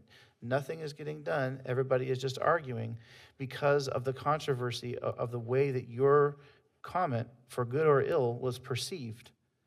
Now, instead of making that comment, you could have said, well, I'm going to follow up with the superintendent about this. I think this is great. I'm going to follow up. And then you could have followed up and then talked to the superintendent about it, talked to the board president about it, and actually furthered what you were trying to do. But now you have this controversy on your hands because you chose to communicate in that way. And so, again, the messaging and the way you ask questions and what questions you have, it doesn't mean you can't ask questions. You're not prohibited from contacting the superintendent. You're not prohibited from asking the board president to have a discussion with the superintendent to find out how your questions can be answered. You're certainly entitled to ask questions. It's just doing so in this forum is not the right place to do it. And so it's not about right, it's not about wrong, it's about what impact your actions have as a board member. And so the issues you have are undeniably important, undeniably within your decision-making authority as a board member. But again, it detracts from what's happening at the board meeting by making statements like that. And now you have a controversy that keeps boiling up. Stuff from the past keeps boiling up. But instead, they could be addressed through other channels. And I think trying it that way can further what you're trying to do as a board at these meetings. Because you have a remedy. You're not without a remedy. So, And Mike made a comment earlier, sometimes it's how, it's not the what. It's how you say it. It's how it seems. We're all sensitive. Hopefully we're all sensitive people, and we feel things and we get embarrassed or we get upset. It's how it's asked. If I asked, you know, this is no offense to you, but if I have somebody as a superintendent who walks in and says, I know how to do that way better than your staff, I feel like, wow, I thought I hired some pretty good people. They're good people. So we all know stuff, but we don't all know everything. So reminding ourselves that we can learn from that, asking questions during a meeting, you should ask questions, but it's how you do it, you know? If it's saying, well, why in the heck did Jim do that? That's silly. That's like, well, you're not going to get anywhere, right? You're just not going to get anywhere. And so I really think a lot about, you know, you talk about the protocols. The protocols are agreements that the board makes about the board behaviors, but you certainly, if you agree that one of the things you're going to have as a protocol is to be kind and respectful, you should expect that of your superintendent too. You know, I mean, that's part of what you're doing. That's kind of what protocols are about, how the governance team is going to work. Do you want to revisit them when you have a new superintendent? I would. I mean, I would be wanting to spend more time on that and thinking about what it looks like. But you have, you know, it's, you know, the idea, we are all the adults in the room. Not all adults behave well. We know that. And so now, but you certainly can set the tone for how that's going to look and how your staff's going to feel. We talked about, you know, not wanting to go back, but in the past, what I've heard is that some of you have been pretty critical of the staff, whether it's in board meetings or in letters to the editor or all those kinds of things. By the way, I would kindly recommend you don't write letters to the editor anymore, but that would be my take on that. But you just, when you've said that, there's a little, so from a staff perspective, do I trust where you're coming from? If you've been real critical from the past, right? So, and again, trust is a big deal. And it doesn't happen just because you get to be the superintendent or you get to be a board member. It comes because people trust that you do what you say and you treat people respectfully and kindly and listen respectfully. All those things build trust. And right now, it's clear to me that there's not a lot of trust right now. And sometime or other, you're all going to have to figure out how to make that work. You get a good superintendent who wants to come in here, got to be able to trust you, and you've got to be able to trust them. I'm a little bit confused about the transparency part because we've really wanted to be transparent to the public. So just to take a different subject, like our safety plan, and our safety plan's great, but if we look at that and we see something that we think could be improved, or, you know, we criticize it in a way, I would hate the people who did the safety plan to think we were criticizing them. I mean, it feels like we have to maybe do that in closed session, like we've got to do everything in closed session. I'm really confused about what we are, if we're just supposed to agree and say everything's wonderful, or if we can really ask questions about things that we see are an issue. Yeah, Michael, the standard that you just gave us, and I accept it, and I respect your opinion and everything. The standard that you just articulated, nobody on this board meets. In fact, the history of this board is very much to the contrary. So if we're going to live up to that standard that you articulated, we've got a lot of work to do. Well, I mean, I think that's something that you need to be cognizant of and trying to grow and improve. I mean, one thing you'll see in a lot of these board materials is it's a learning. You should constantly be learning on how to be a better board member because there's so much out there to learn and to receive. And if you want to ask questions about a school safety plan, you'd agendize it and then ask your questions. You can also communicate with the superintendent beforehand, so a lot of your questions can be answered. So you have the information that's available, and you can say, okay, well, I think we need, you know, X, Y, and Z in the presentation so the whole board can receive this information. But if you ask questions and you get answers before, that's great for me, but that isn't really letting the public know. Well, there are some practices about how superintendents' boards work that you could probably spend more time on. And I mean, I certainly know how I worked with my board, for example. And I had a 7-member board in Brea and a 5-member board in San Diego.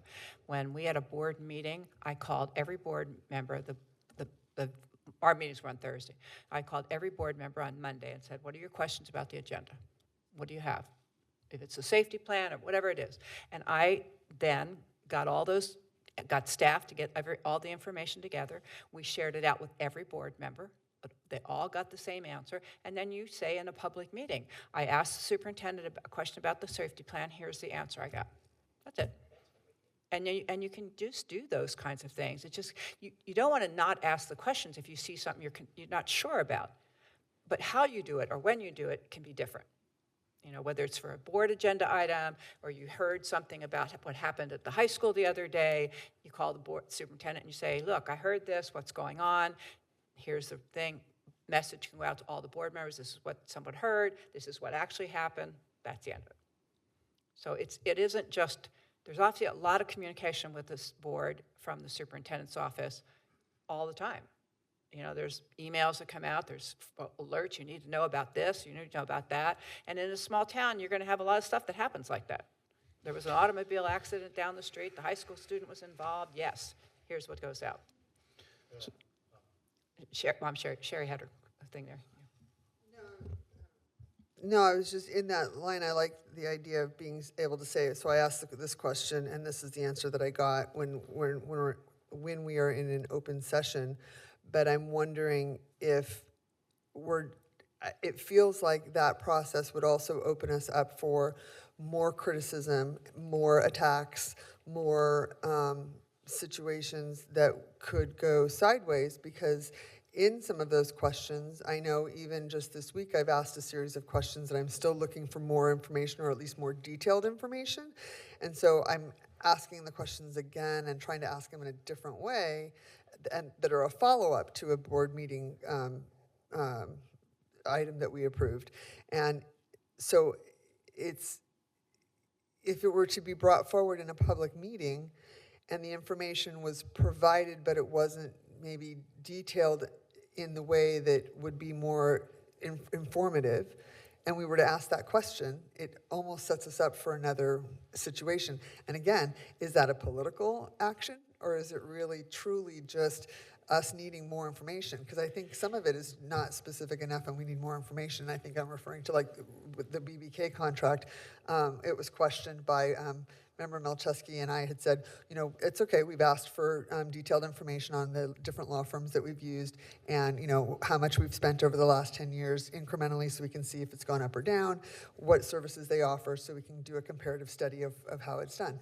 Member Kelly had said that we do that every year, and I haven't, you know, and I said, oh, we haven't seen that in any of the minutes from the last year, and so the information I'm getting is lump dollars. But I'm looking for more detailed information so I can see what the services are for each firm, how much we've spent each year. So if that were presented in open session as a question and I didn't get all that, then I would be asking another question, and that sets me up for attack. If you asked her that in the last 4 weeks since December 16th, that's a lot of data for somebody to pull together when they're still working. So you also have to give some time for saying, can we have it by, you know, a period of time? Oh, sure. Yeah. I don't think that coming back and saying we need more time, I don't have an issue with that. I think it's more of if it's here's the information and you have more questions or you want more information. I think that's kind of what happened for me. I feel like in the communications, it was like, okay, this is great, but it's more pushing out. So how do we get the information in and disperse? Or, I mean, you know, it depends on the subject, but I think there's sometimes more information that is needed. And so if we're asking questions about it in public, we don't want to upset anyone, but we're also trying to make informed decisions, or at least demonstrate that we're being thorough and transparent in decision making and why, and you know, and that we are being thoughtful and you know, taking in all the data when we're making a decision. So the answer is, the lawyer answer is, it always depends on the circumstances, and it depends on what kind of information you're asking for, and whether the board has taken action to direct that the staff time and information be prepared. So I think it's very fact specific, and it depends on, you know, how far you can go in getting information. You can say, well, I want, you know, something that's going to take 100 hours of staff time. You know, it really depends on what the circumstances are and whether it's something that the board has directed, you know, to do and evaluate. So I don't know if there was a motion and there was, you know, some kind of agenda item placed, but if not, that's where you'd go to your board president, you go to the superintendent and say, hey, I have this concern, I want to have this agendized, I want to discuss it. The board takes action to direct that it be provided. And so there's a procedural process that you would follow to get that formally done in open session.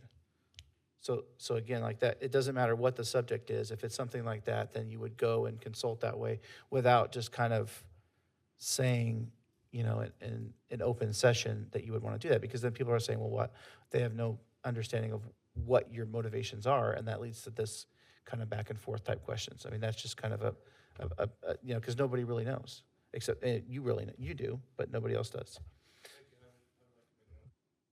About this. You know, sitting back and thinking about trying to be thoughtful about the comments you made and the comments Michael made and the comments Jim made. You asked us to go back and look at the meetings and reflect on it, and it's been, I think, a really good exercise. The one thing I'll say about it is this. The difficulties that we've had as a new board, including this issue of what do you do if you're a board member and you have questions or criticisms, it's complicated for us, and it's been complicated for us because Joan says, well, when you have a problem like this, you go talk to the superintendent about it. We didn't have a superintendent. And I can tell you this, there were some real problems that occurred during that period that had serious legal implications and had serious issues about standards of conduct and standards of performance. And so I believed I was exercising a lot of restraint by limiting my comments to what I said, which is, we're going to talk about this at the governance meeting. Now we're here in the governance meeting, and you talk about it, and once again, you get in trouble. But the point is, it all tells me something that I've been saying for the last month or so, which is I should just shut up until we get a new superintendent, because the lesson is, from what Joan said and from what you said and what Jim said, is that you work these issues through a superintendent, and then you don't have to raise them in a meeting. In our situation there, the fact that the former superintendent was terminated without any notice, without a transition plan, left us in a situation where we were dealing with staff issues without a superintendent to go to. And so the moral of the story is, to really meet the standard that Michael articulated, we need to get on with the business of getting a superintendent as soon as possible. Be my comment, because I want to close, because I think you're all probably ready to close. You have not had a superintendent. I mean, you have Jeff now, and that's the interim, but you haven't had a superintendent from the start as a whole board, as a new board. And basically, every time you get one new member, it's a new team, right? It's a whole new team. You got to refigure. So you need a good superintendent. You need somebody to come in, work with all of you, gain your trust, and you can learn to trust each other and treat each other in the way that you want to be treated in these meetings, right? And so, yeah, that's part of the issue, for sure, Howard, is that they really, without that, you haven't had somebody you can just say, okay, we're all going to move forward together. So you've got, we're going to, on March 6th, get a timeline together so we can get you one. That's my goal. I want to be in a position where I can say, this is the problem. Hand Tell it us over how to you're me. going to solve it. Okay, I do want to do one quick thing to kind of close up, and I really want you to think about this, and I want you to do it publicly. And that is, what is one commitment each of you is willing to make to this governance team over this next few months until you get a superintendent, until you get somebody in here? What's one commitment you're going to make to the board, to the district, however you want to phrase it, but really for me, it's really around, what are you making a commitment to each other? What are you willing to commit to over these next, because we're not going to have a superintendent for a while. You know, we haven't even had the timeline set up, so we're not going to have a superintendent for a while. You're going to have Jeff. We'll help support him in any way I can, you know, and we've talked a little bit, so we'll help him that. But, you know, what are you willing to commit, each of you individually, to making this work over the next 5 months when you don't have a superintendent, or 4 months, whatever it is? Okay. Say that? Okay. I'm willing I'm willing to commit to look at everybody as coming from a good point of view for our students and has the best intentions, even if it doesn't sound like it. My children have observed the meetings, my 5 children, and say I don't have a poker face, and I make it worse. So I am willing to try to have a poker face and be as constructive as I can in keeping the conversation moving forward. Thanks. Jeff? I will do as much work as possible and maintain the highest level of professionalism I can.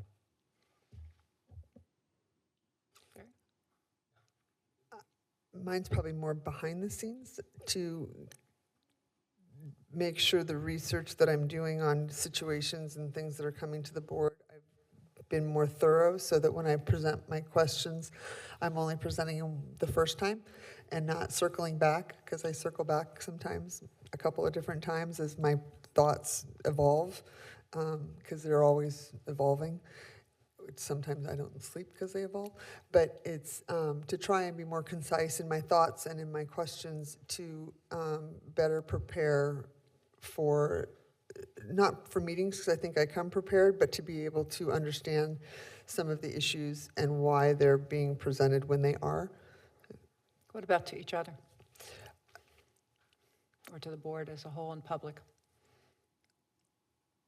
To continue to encourage the board to get along and to support each other and to bring our best self forward every time, and to encourage the staff to know that I think we're all here for the right reasons and that we are stumbling through for all of the reasons that have been said that people don't want us to go back and say again, and that supporting the board is going to help us do a better job and it's going to help us find a better superintendent. And I think that it's important for us to be receptive to the